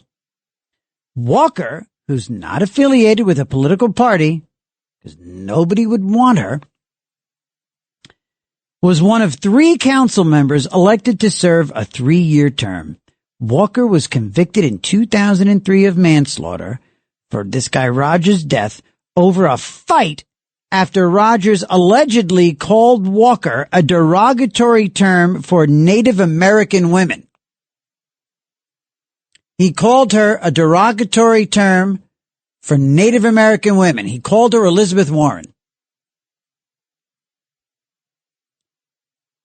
And I don't even know what's a derogatory term for Native American. He was later discovered. I know all the derogatory terms. I don't know what a derogatory term is for a Native American. He was later discovered brutally beaten and suffocated with sand. And she said, "That's my past. I'm a different person." Walker said of the conviction. Murdered a guy for calling her a name. She murdered him. Killed him because it was manslaughter, right? Yeah, she murdered him. She murdered him by shoving sand, I guess, in his mouth. How many times you got to go back to get the handfuls of sand? How many handfuls of sand do you need to suffocate? How many times do you have to repeat the process? How did she get off with manslaughter? And sweet feathery Jesus, how did she do only 10 years? And then, a decade later, or more than that, 2 decades later, she is elected to the town council. What kind of world are we living in? What is the ceiling on bad behavior that we're willing to accept from elected officials? I mean, it's an empty question because, I mean, there is no answer that she won. She won. I mean, people talk about Trump. There are people who when they get called out on, not paying their parking tickets, they drop out of the local village mayor's race. This woman killed a guy. And they make fun of Trump for saying in a joking way, I could go out on Fifth Avenue and shoot somebody and they equated that as violence and vile and grounds for being disqualified. For Trump, when he just said, I could go and shoot somebody on Fifth Avenue, they said that was ugly enough that it should disqualify him. These people in this town in Maine, in Bangor, Maine, I guess as major a town as you're going to find in Maine, elected this person to the city council. Anyway, that's insane. We got plenty more to talk about. 1-800-848-9222. It's Another Side of Midnight with me, TJ McCormack, on the Red Apple Audio Networks. All night long, this is Another Side of Midnight with TJ McCormack, 77 WABC.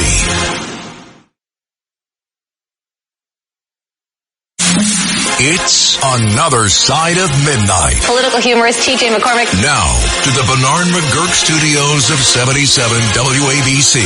Here's TJ McCormack.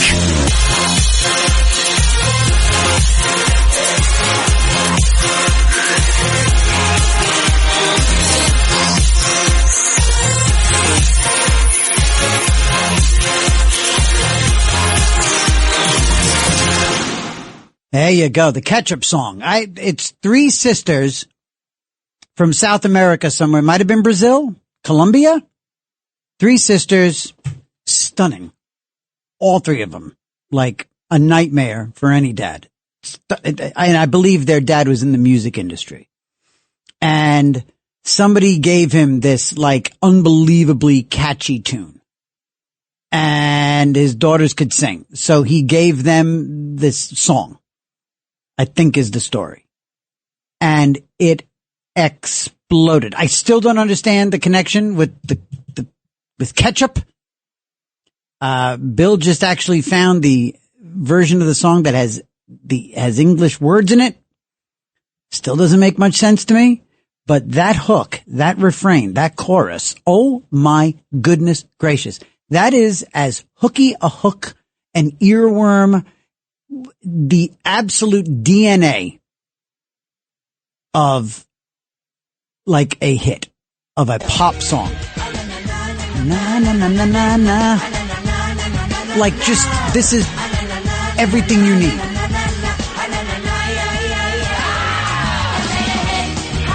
Right? It's addicting.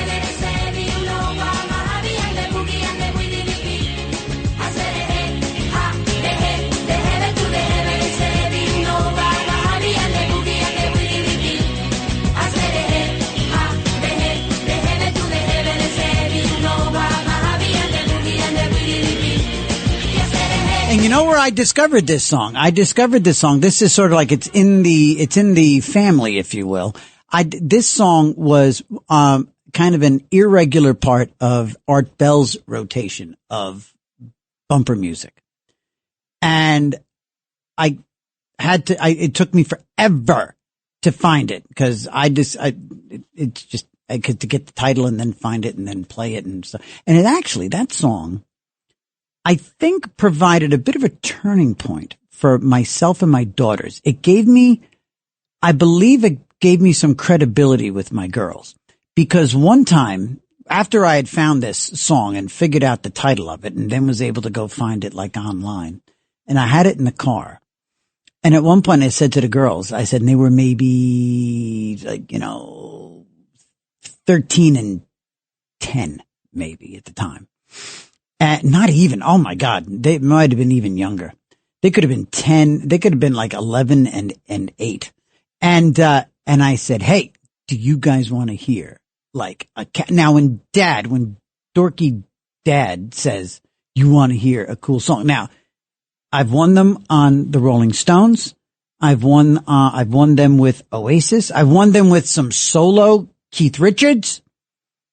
I've won them over with, a little bit of Fleetwood Mac. And interestingly too, a lot of this music pops up on TikTok as sampled music. The girls, there's a lot of Fleetwood Mac flying around. That, in other words, a song will come on Sirius XM, there's TikTok radio.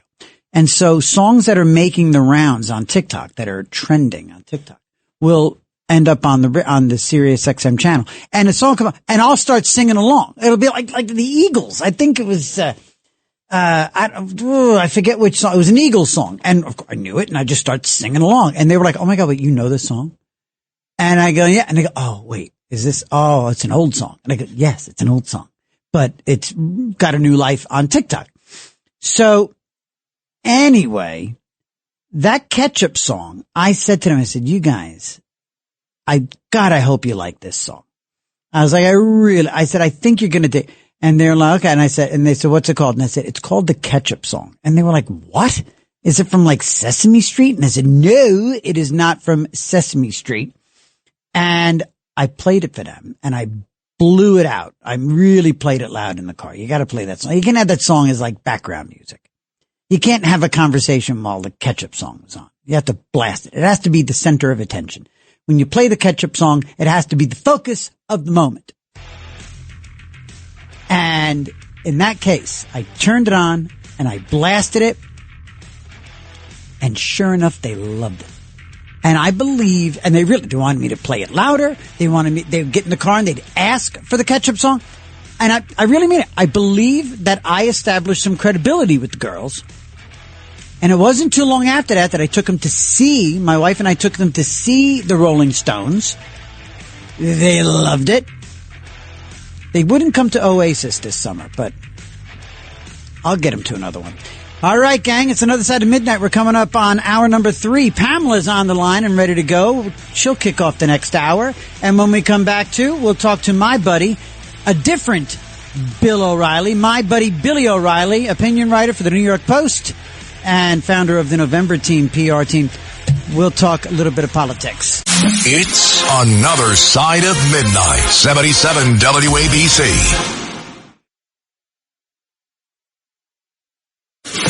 This is Another Side of Midnight with TJ McCormack. Now to the Bernard McGurk studios of 77 WABC. Here's TJ McCormack.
How are you, gang? I'm back. You're here. We're all in this together. Damn it. Hi. It's 7 minutes past the hour. 7 minutes past the hour. It's hour 3. It's 4 a.m. here in Midtown Manhattan. 1 a.m. over on the West Coast. And good morning and thanks for joining Another Side of Midnight with me, TJ McCormack, on the Red Apple Audio Networks all around the United States of America. And we've been all around the world these last 2 mornings.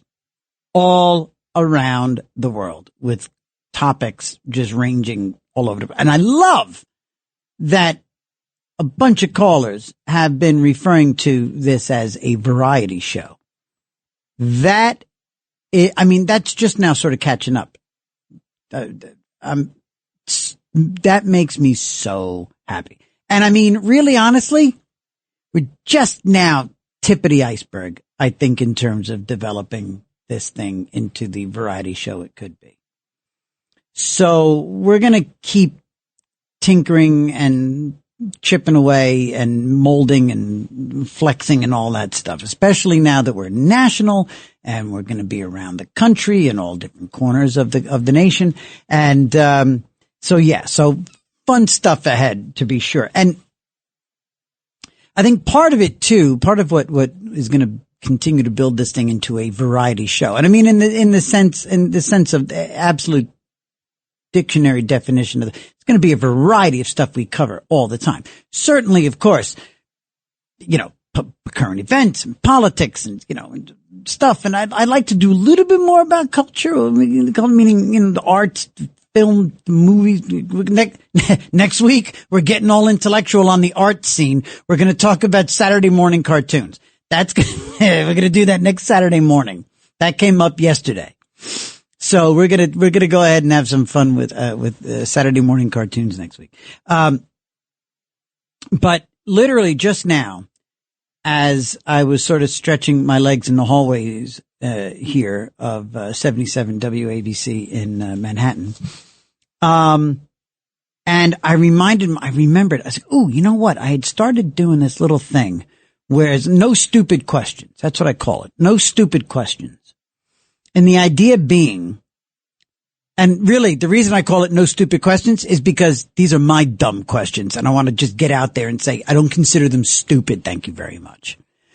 But no stupid questions. And the idea being, I've got a few. And if you have a couple of questions like that have just always been burning a hole in your pocket, you don't know the answer to it.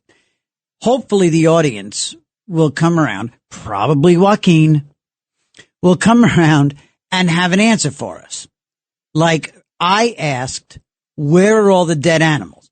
Now, I never got a really thoroughly satisfactory answer to answer the real crux of my question. And you know who else would probably just rip through these and have answers would be Lionel during the week on The Other Side of Midnight. This is Another Side of Midnight. But Lionel, the legendary Lionel, the Lionel, I imagine would have the answers to most of these questions of mine and yours. I just assume that because he's that kind of smart. I, on the other hand, so I was wondering where are all the dead animals? And in terms of the dead animals, I was like, and Joaquin and a few other people said, well, yes, they go and they find a quiet place to go die. Of course, there are many,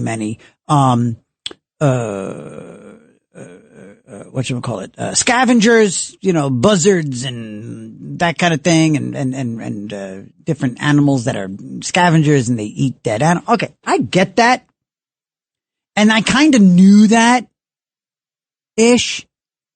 But my question was, there can't be that many scavengers like in New York City, for example. And there aren't many quiet places in Manhattan or Queens or in the middle of LA. I lived in Los Angeles for 15 years. There can't be that many places for animals to go and decide to just retreat and die. And what about the birds? So you see, I got the answer, but wasn't my answer. It doesn't answer my question. And my question about the dead animals is where the hell are they? How come in 57 years I have never, and I'm sorry to be a bit of a broken record. I've asked this before, but I'm bringing it up again because I'm looking for a damn answer. 57 and now almost a half years. I have never seen a bird just fall dead from the sky. I have never just walked by a dead XYZ right there. Wherever I've been, Los Angeles, New York, I've been in every major city in America.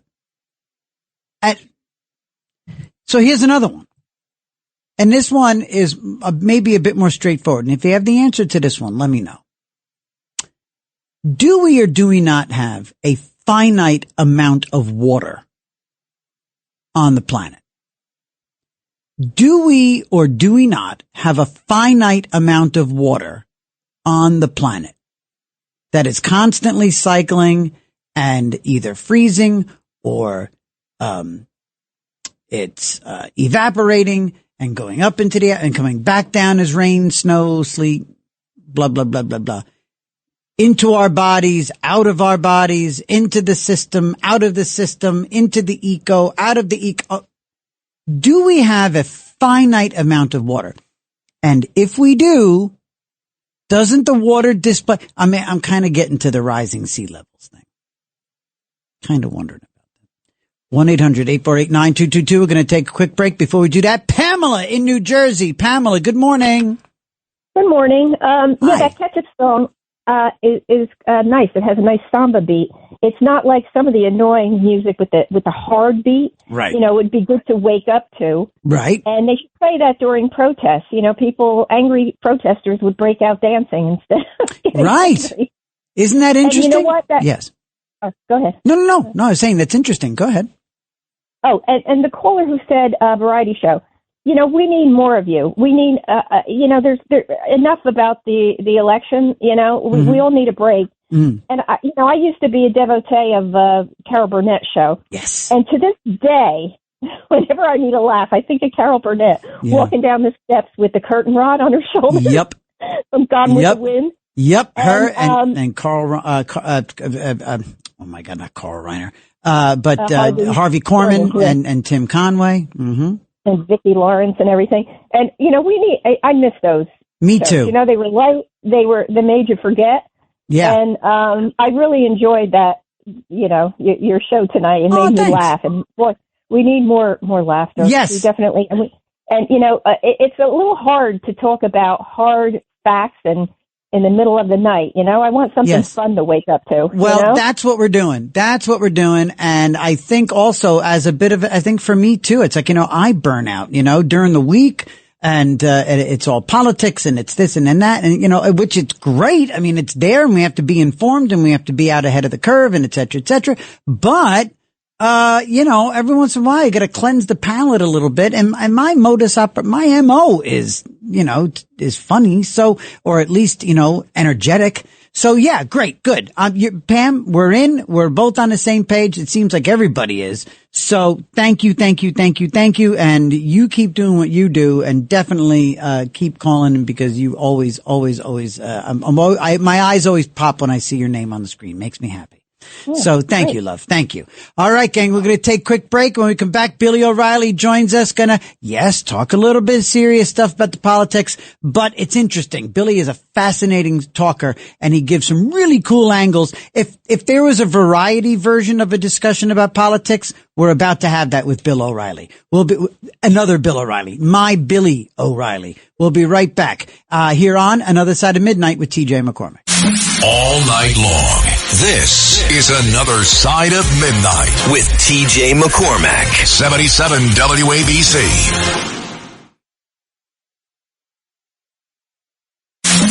It's Another Side of Midnight. Political humorist TJ McCormack. Now, to the Bernard McGurk studios of 77 WABC.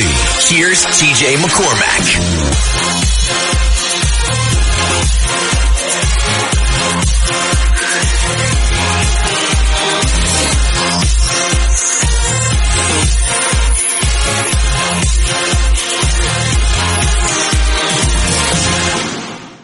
And joining us now on Another Side of Midnight with TJ McCormack here on the Red Apple Audio Networks. It's a good friend of the show and a dear friend of mine, Billy O'Reilly. Good morning, Billy. Good morning, TJ. Good to hear your voice. Good. I can tell you right now, your voice is music to my ears. I love you on the show. You're smart, you're funny, you're cool, you're my buddy. And I'm just dying to talk about this, man. We're talking to the whole country here on the Red Apple Audio Network. And, you know, a big subject this week has been the shutdown. And you know what? Actually, that's a Freudian slip right there because one side's trying to take down the other and it's a battle of wills. Where do you see this thing going? I'm sorry for the standard question, but I've got to push this boat off the dock in some way, shape, or form. But with the subject of this, there's a lot at stake. You've got Trump's reputation as a deal maker. You've got, Republicans who were early on winning the messaging battle. Now it seems that the Democrats have made up a lot of ground on the messaging on the shutdown, or at least it feels that way. Somebody's going to win. I just don't know who at this point. Yeah, it's funny. I typically feel better when the government shuts down. I actually feel a palpable sense of relief. but at this point in the shutdown, that's all gone. Any kind of relief is gone. Like, this is getting serious, and you start to as a parent, you've got kids flying. My wife is flying. Like it's become very real very quickly. Yeah. And I think you said exactly the right thing, TJ, is that it doesn't, you could argue who's right and who's wrong. And I think there's, I would say there's plenty of blame on the Democrat side, but the public doesn't see that. They blame who's in charge. Right. It's, who's running the country, and if things don't run, it's your fault. And the problem for President Trump is that his whole brand, right, has been that effectiveness, deal making, Roman rank.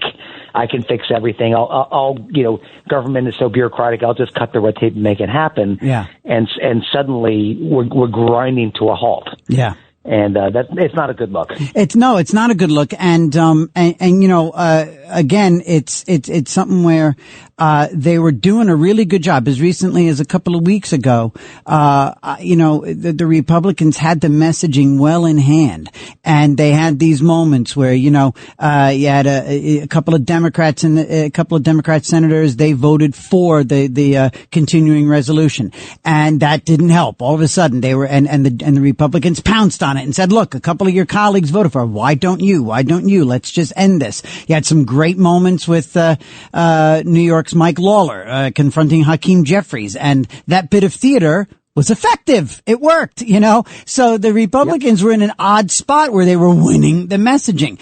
And the other part of it too was during that time frame in the early days of the shutdown, Trump had a lot of winning going on. He was in Egypt, and he was ending 1,000-year wars, and he was in the UK, and he was all over the place being feted. It's tough to flood the zone with great news when you really don't have any. No, it is, and the word that came up this week, and I've been waiting for it to happen. I thought it would be. I mean, the Trump administration would try to prolong it to year 4, but you're just waiting for when is the word lame duck going to come up? Right. And it pops up a couple of days ago. I'm sure that the New York Times threw it out there to throw it out there, but this is the kind of thing that could kick his second term into a different place, and he doesn't want to go there. Right. I think the public, we go nuts when we travel. Yeah. I mean, it's like there's a beat for the New York Post on crazy travel stories. People going nuts. Yeah. So it's and you push that with also because people you got loved ones traveling, you worry about planes falling out of the sky, you see the UPS flight go down. There's been a lot of concerns, and stuff gets real very quickly. Yeah. And so I think he could get onto a dangerous track, and I think it would behoove him and Democrats too, but we got to get the country running again. We can't do it without flights. And by the way, DJ, when did slavery become legal again in America? How do you force people to work without paying them? Isn't that interesting? We're hearing about all of these. We're hearing about all these federal workers showing up and working without paychecks. Everyone from from TSA and the air traffic controllers. The post. I think the post office was shutting down all of its branches for 24 hours just to sort of save some money, or I don't know, to reset, recalibrate.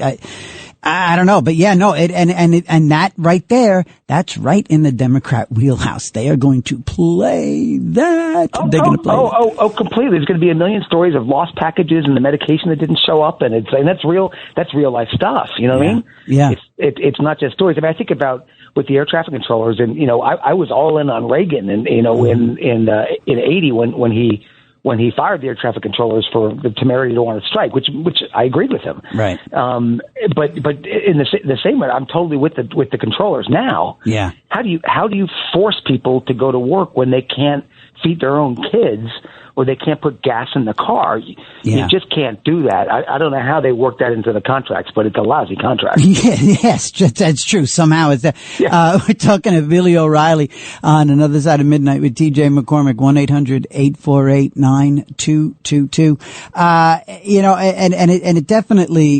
it definitely feels like, again, there's just now been a dearth of things. There's nothing for Trump to pivot to right now. There's, again, it's like Israel is just sort of like in a holding pattern. There's really no, he kind of dropped a little news. Hungary, he was talking to the president of Hungary, which is a it's a bit polarizing. It's an interesting conversation to publicize.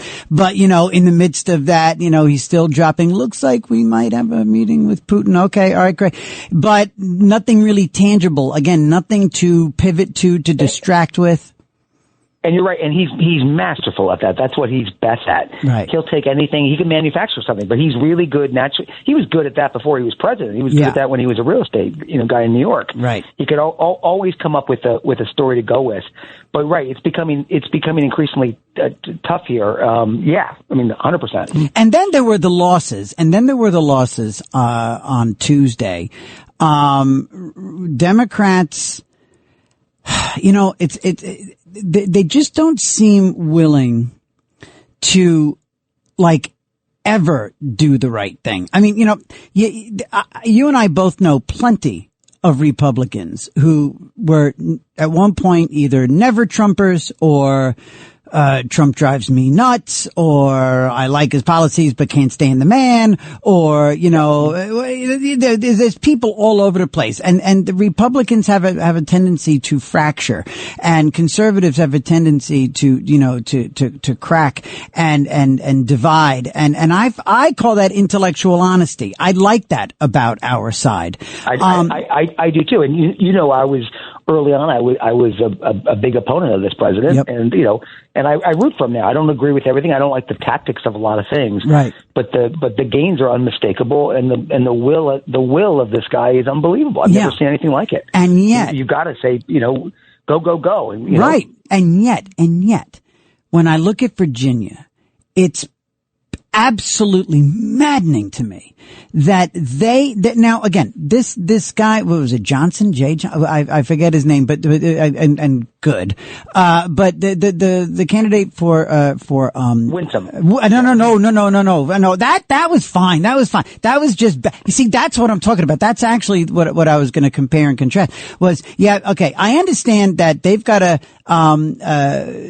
vote for somebody, if they're going to make, if they're going to cut their nose to spite their face and look past some egregious whatever, I can understand it when I don't even understand it, but I kind of get it when these Democrats vote for awful people when it's to flip a congressional seat or take a governor's seat. Okay, just like a lot of people would say Republicans would have done with this awful guy Trump to win the presidency. All right. But when they're voting for the Attorney General of Virginia, when you are electing a guy who fantasized about killing his opponent and his kids, but that position is the chief elected law enforcement official in the state. That's what drives me out of my mind. And it's not like the Republican opponent was some kind of strident MAGA conservative. So it just brings me back to the notion that Democrats the ends justify everything for the left. The ends justify everything. Yeah, I think there's a lot of reasons for that party to be concerned about itself, or old-time Democrats to be majorly concerned. I'm sure you covered the Mamdani election to death in the last couple of days. Yeah. But that's the question shouldn't be who is Zoran Mamdani. Yeah. It's who is the Democratic Socialists of America. Right. Mamdani is just an apparatchik that's a very good talker. They spotted him. They brought him along. They worked with him, and he's a good candidate, and he won. Right. But the DSA is taking over cities across the country. You talk about that attitude of what you're referring to in Virginia. Mm-hmm. And that's that radical attitude that is eroding the Democratic Party base, and it's taking it over. Do they get it? Do you think they really get it? I mean, we're iron. Do you think they really know that? Like when they vote for maybe some of them here, the Brooklyn kids, some of the Columbia students, and the Upper West Side, just blindly liberal and crazy. But out in the middle of America, do you think they understand what it is they're playing with here? I don't think they understand it, and you and I talked about that on another program. We talked about the polling among with young people, among young people on socialism and capitalism, and it's almost split down the middle. Yeah. And that didn't come from nowhere. That came from indoctrination in universities, and a lot of radicals from the 60s and 70s went into academia, and that's become a kind of a feeder route for the left. Yeah. And it's not happening by mistake. So I would say no, they don't fully understand what socialism means. They couldn't possibly, because if they saw what socialism really means, if they saw the child on the street with the distended belly, where it ends up, they wouldn't be singing its praises in rallies in the street and waving red flags. Good God, it's so embarrassing to watch as somebody a little bit older. Yeah. It's just, you made a great point again on a program that we did elsewhere, another panel, and I'm sitting here saying at one point it feels like New York City has to hit rock bottom. It feels like some of these, not just New York City. It feels like New York, California, some of these places that are, Massachusetts, Boston, Los Angeles. And, just when you think they have hit, when I left Los Angeles 15 years ago, I thought I was getting out as they hit rock bottom. And I went back to visit a year and a half ago, and my God, it's even worse. And I just keep wondering, at what point do they all realize the damage they've done? I mean, Billy, Los Angeles is genuinely, it's street, tent city, street, tent city, street, Needle Park. I mean, downtown Washington D.C. is like that. Yeah. It's right. Street, tent city. Incredible. And yet the penny doesn't drop for these people that perennially just vote in happily either the same person or just another person carrying the same card. So I just wonder, is this, and when I said this the last time, when I say this about New York City hitting rock bottom, you came right back with, and we just finished fixing it. We just finished. I mean, isn't it just extraordinary, DJ? Yeah. For those of us that have been around, I'm an old time New Yorker. I've lived here, all my life. I'm 62. And it's like we just went through this where New York was it was the ungovernable city. It was about to go down. Time magazine had a cover. It was finished. The death of New York. Yeah. We were all finished. Then everyone knows the story. Then Giuliani showed up and the great miracle, and Bloomberg continued it, and we became the envy of the world. What was this? The New York miracle, the broken windows, policing. It was unbelievable. And then Mayor de Blasio comes in, a progressive who would be a democratic socialist if they were bigger at the time. Right. And it's literally as though he said, let's take every policy that works and end it. Yeah. Let's find out what works in the city and then stop it. And then he was, and that's what happened. And he was reelected. And he was reelected. And remember, by the way, too. Anyway, this is the guy who was working for the Sandinistas. Yes. I mean, he's a nice guy in person, but. Right. And I've met him a couple times too, and I walk away going, damn, he was nice. How many flipping Democrats are like that, right? Your friend of mine, George in Westchester, it's like, he's a rotten guy, but he's not a rotten guy, but he is, but he's not. Just say your name and that's it. Right, that's it. TJ, how are you? Oh, don't call me by my name. I hate you. Talking to Billy O'Reilly, on another side of midnight. And you remember too, remember New York almost, when they were, I was coming back and forth between Los Angeles and New York at the time, living in LA when all of this massive cleanup was happening and, in the city. And it was almost where New Yorkers were begrudging it. New Yorkers were like, okay, Times Square is now Disneyland. Times Square is now, I remember people saying, now I can take my kids there. Who wants to take their kids to Times Square? There were the M&M store. Docile bar drinker of my life, but I remember that conversation popping up, and I remember wanting to put the scotch down and just belt the guy. Are you out of your mind? Are you out of your mind? You know what I mean? Yes. It's like you're walking through, you walked through Times Square before. I remember walking through with a girlfriend once. It was ridiculous. Yeah. It was Sodom and Gomorrah in one neighborhood. You know what I mean? Yeah. Yeah. And then it became And then I remember people talking about the Disney store and the M&M store. That was a punchline. People were taking pictures. I mean, this is before social media, but I mean, people were talking about a Disney store in Times Square, and that became sort of like the standard cliche about quote unquote, about quote unquote what they did to New York City. That it was like too clean, right? It was too clean. It was too safe. It was like, where can I go to score some smack? It was like, I'm sorry. I miss it when you could zigzag the bodies on Times Square. Come on. You can't zigzag anymore. It's the truth. You're looking for a date. Yo, baby, you looking for a date? Right. It was ridiculous. Right. Smoke. I mean, now it's like. Crack, VCR-esque. Yeah. Right. VCR. Yeah, exactly. And it's all legal. And it's all, and we're going full circle though. We're going not 180, we're going 360. It's like now it's like you are zigzagging the bodies again. You are, people, actually, Bill, here's the, correct me if I'm wrong. Okay. My headache is kind of clearing up a little bit. You're doing that to me. You're kicking my endorphins in a little bit. Bring you back to life. Yeah, you are actually, genuinely. You're waking me up. Thank you. Here's the thing. I'm gonna give you one. I'm going to bookend these little things. Okay. We were talking about, Times Square, Disney store, Rudy, what are you doing to New York? It's too clean. And like 8 months ago, we saw that image of a woman literally, Bill, burned alive on a subway car.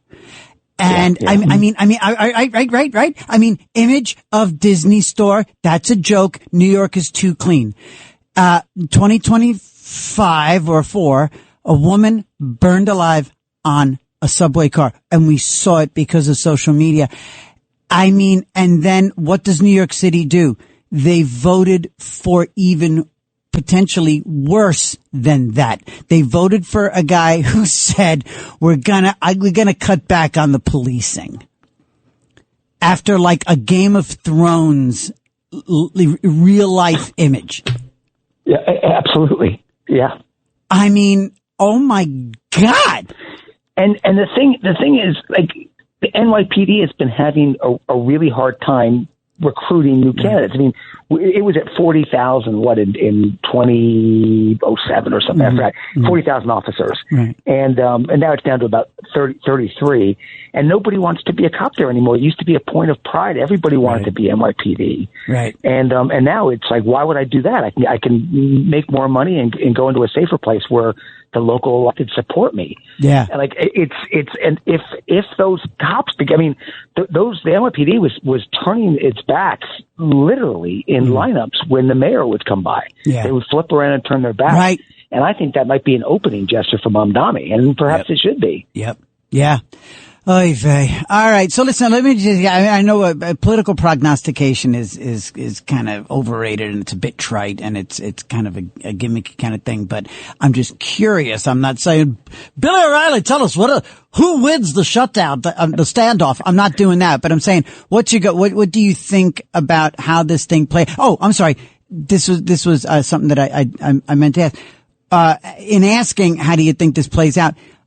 I'm not an X's and O's. I don't know the levers. I'm not, and I'm sorry to put you on the spot, but funding bill and that stuff. Yeah. But the whole filibuster thing. All of a sudden, you're hearing Trump calling to remove the filibuster, and there's all these parliamentary types going, you don't want to do that. You don't want to do that because thank you, Senator. Because they're gonna use it on you. You're gonna wish you had it when they take the majority.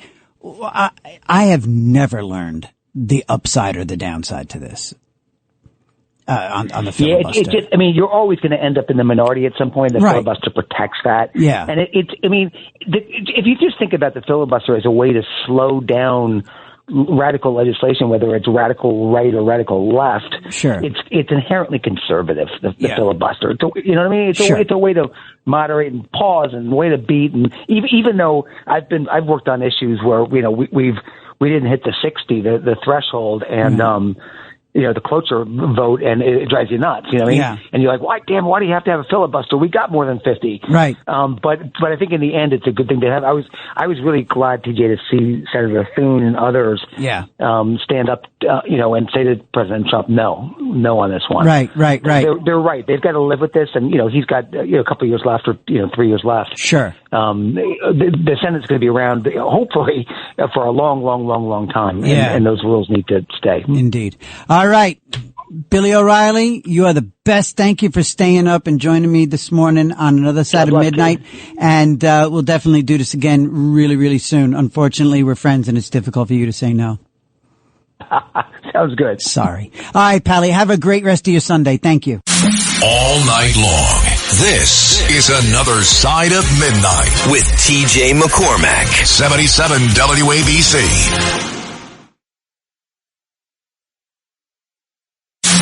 It's Another Side of Midnight. Political humorist TJ McCormack. Now, to the Bernard McGurk studios of 77 WABC. Here's TJ McCormack.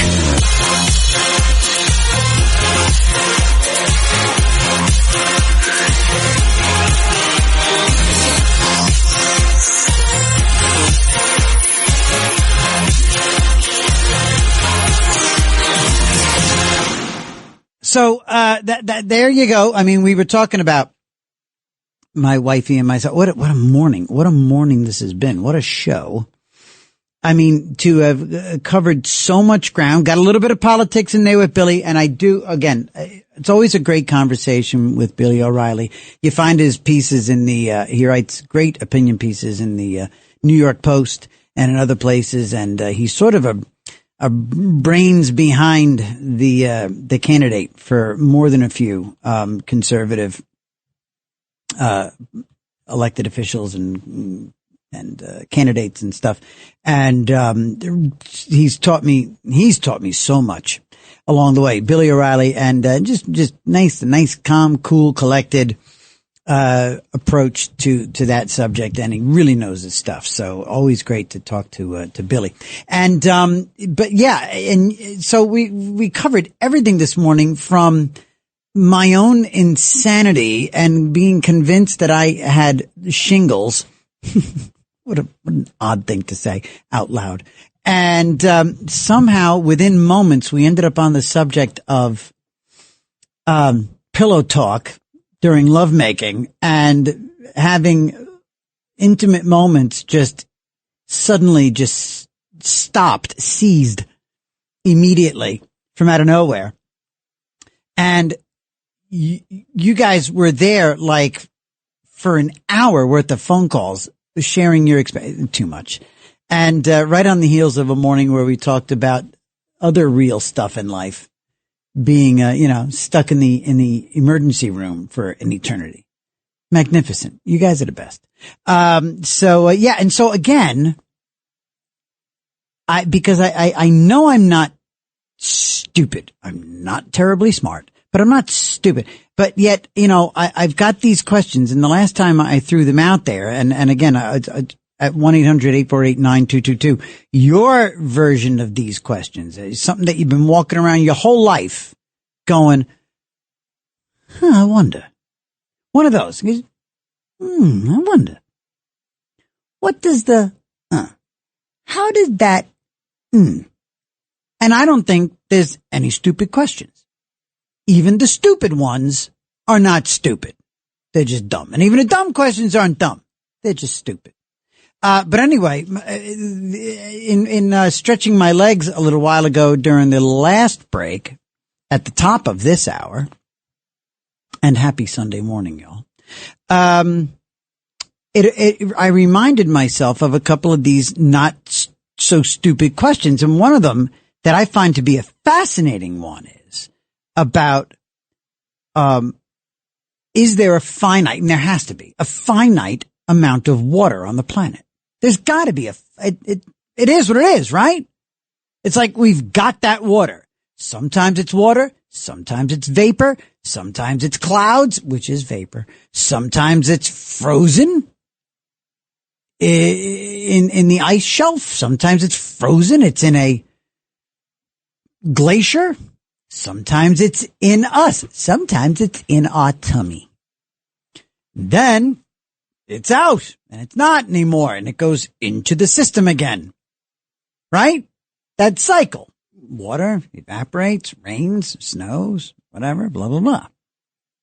Finite amount. So what is all this about water levels rising?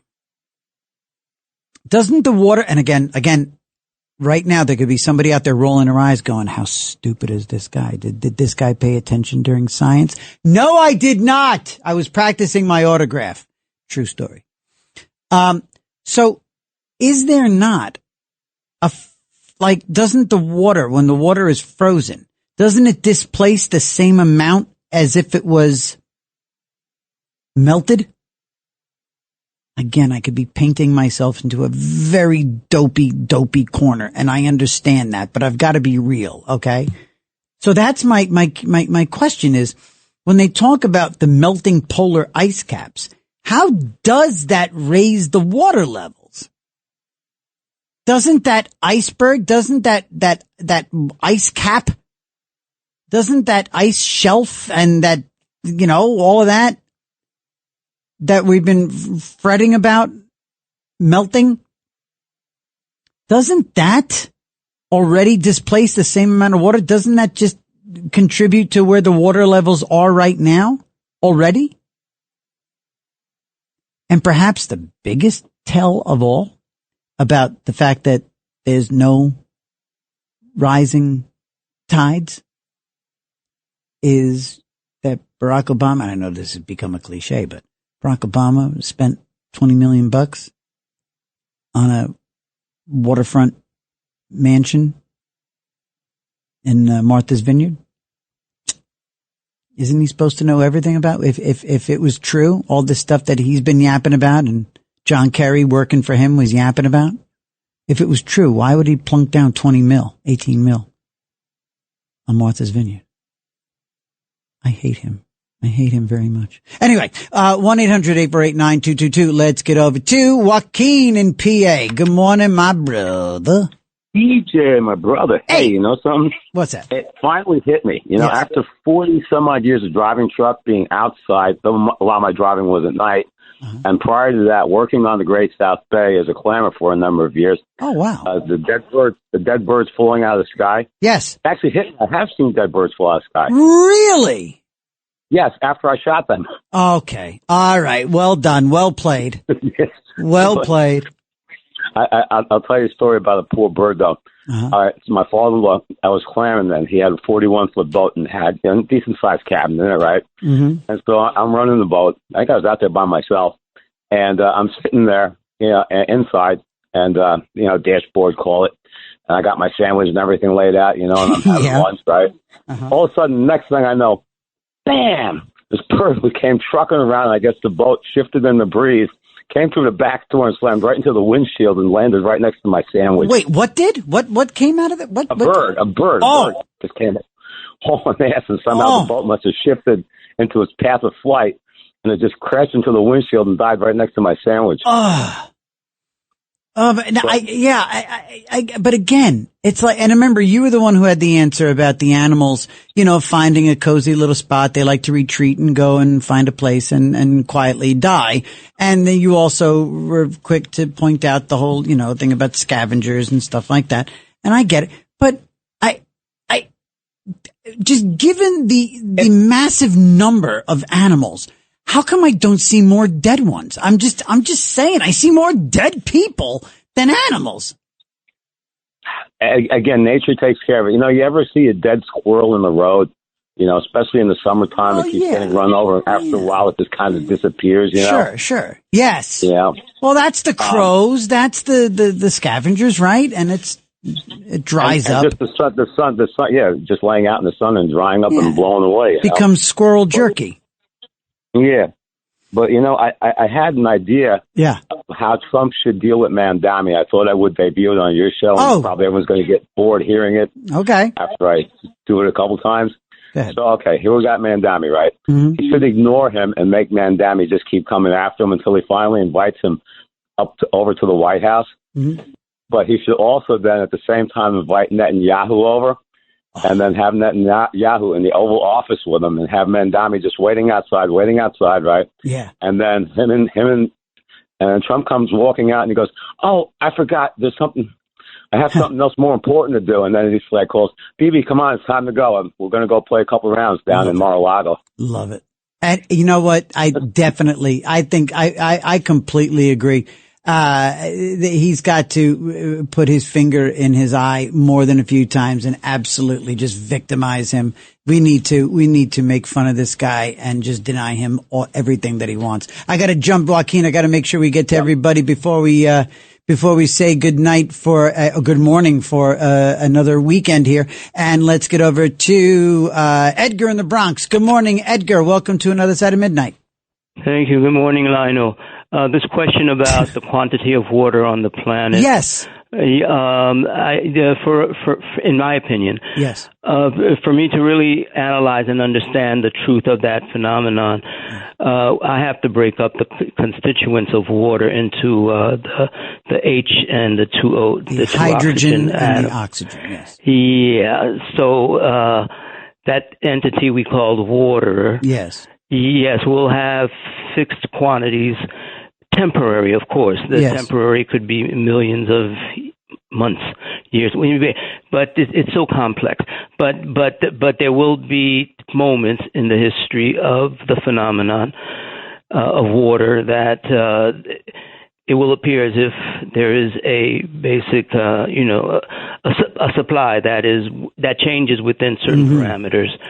All right. But to fully understand the concept, we have to go beyond understanding water as water itself.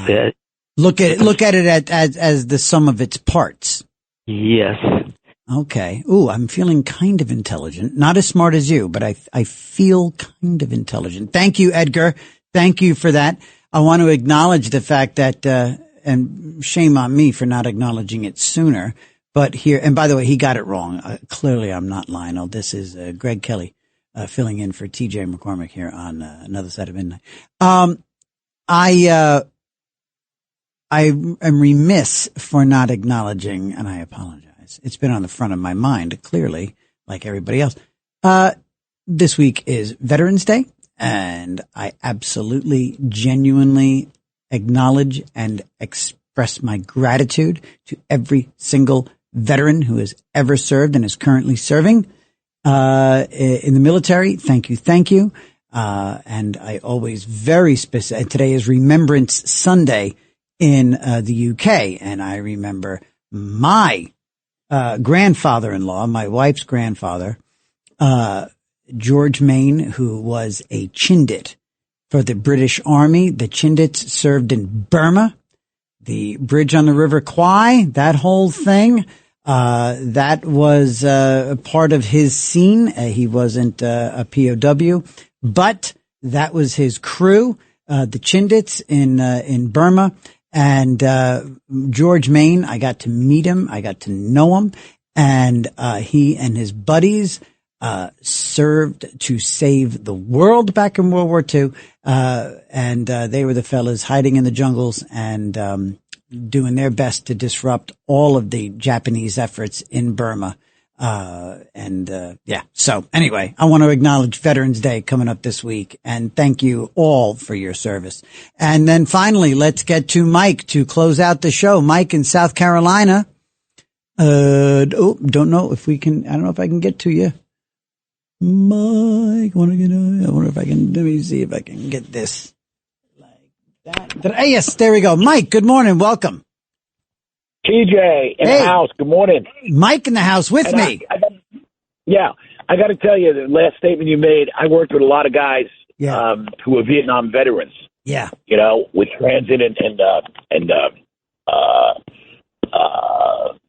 it was just, great bunch of guys. And I always acknowledge anybody that's got a shirt or a T-shirt or a hat that they're veterans. I always acknowledge them. You got to, right? You got to. You have to. And I could say this about Mom. She passed away 3 years ago. She was 90. She was a big fan of Bill O'Reilly. And she bought a book that I read, The Greatest Generation. That was one of the best books. And I'll tell you what, TJ. Yes. You got it going on, and thanks for taking my call as always. Oh, you're the best, and, man. Next time I'll tell you the story when I was driving and a bird came into my car and knocked over my drink and my sandwich. I'll get to that. All right, do that next week. All right, Mike. Be well. Have a great rest of your Sunday. And for all y'all, I thank you. This weekend was yesterday morning, this morning, fantastic shows. It's because of Bill and Tony, and it's because of you guys. I'm along for the ride. It's fun. And we had a lot of fun. And thank you so much for the kind words this morning. People, I think, you know what? I think we're all coming together to really create a great, variety show. Why not, right? Awesome. Great stuff.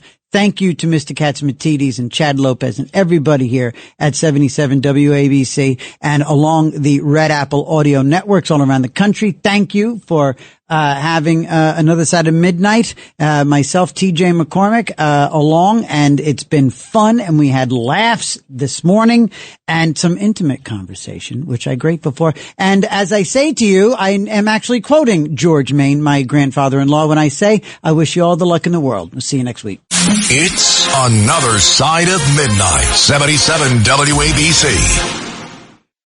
If you're looking to create, grow, and sustain your wealth, download and subscribe to the Pain Points of Wealth podcast at BeBullish.com with Bob, Ryan, and Chris Payne. It's your podcast for market insights, money tips, and real talk on the economy. Download and subscribe at BeBullish.com.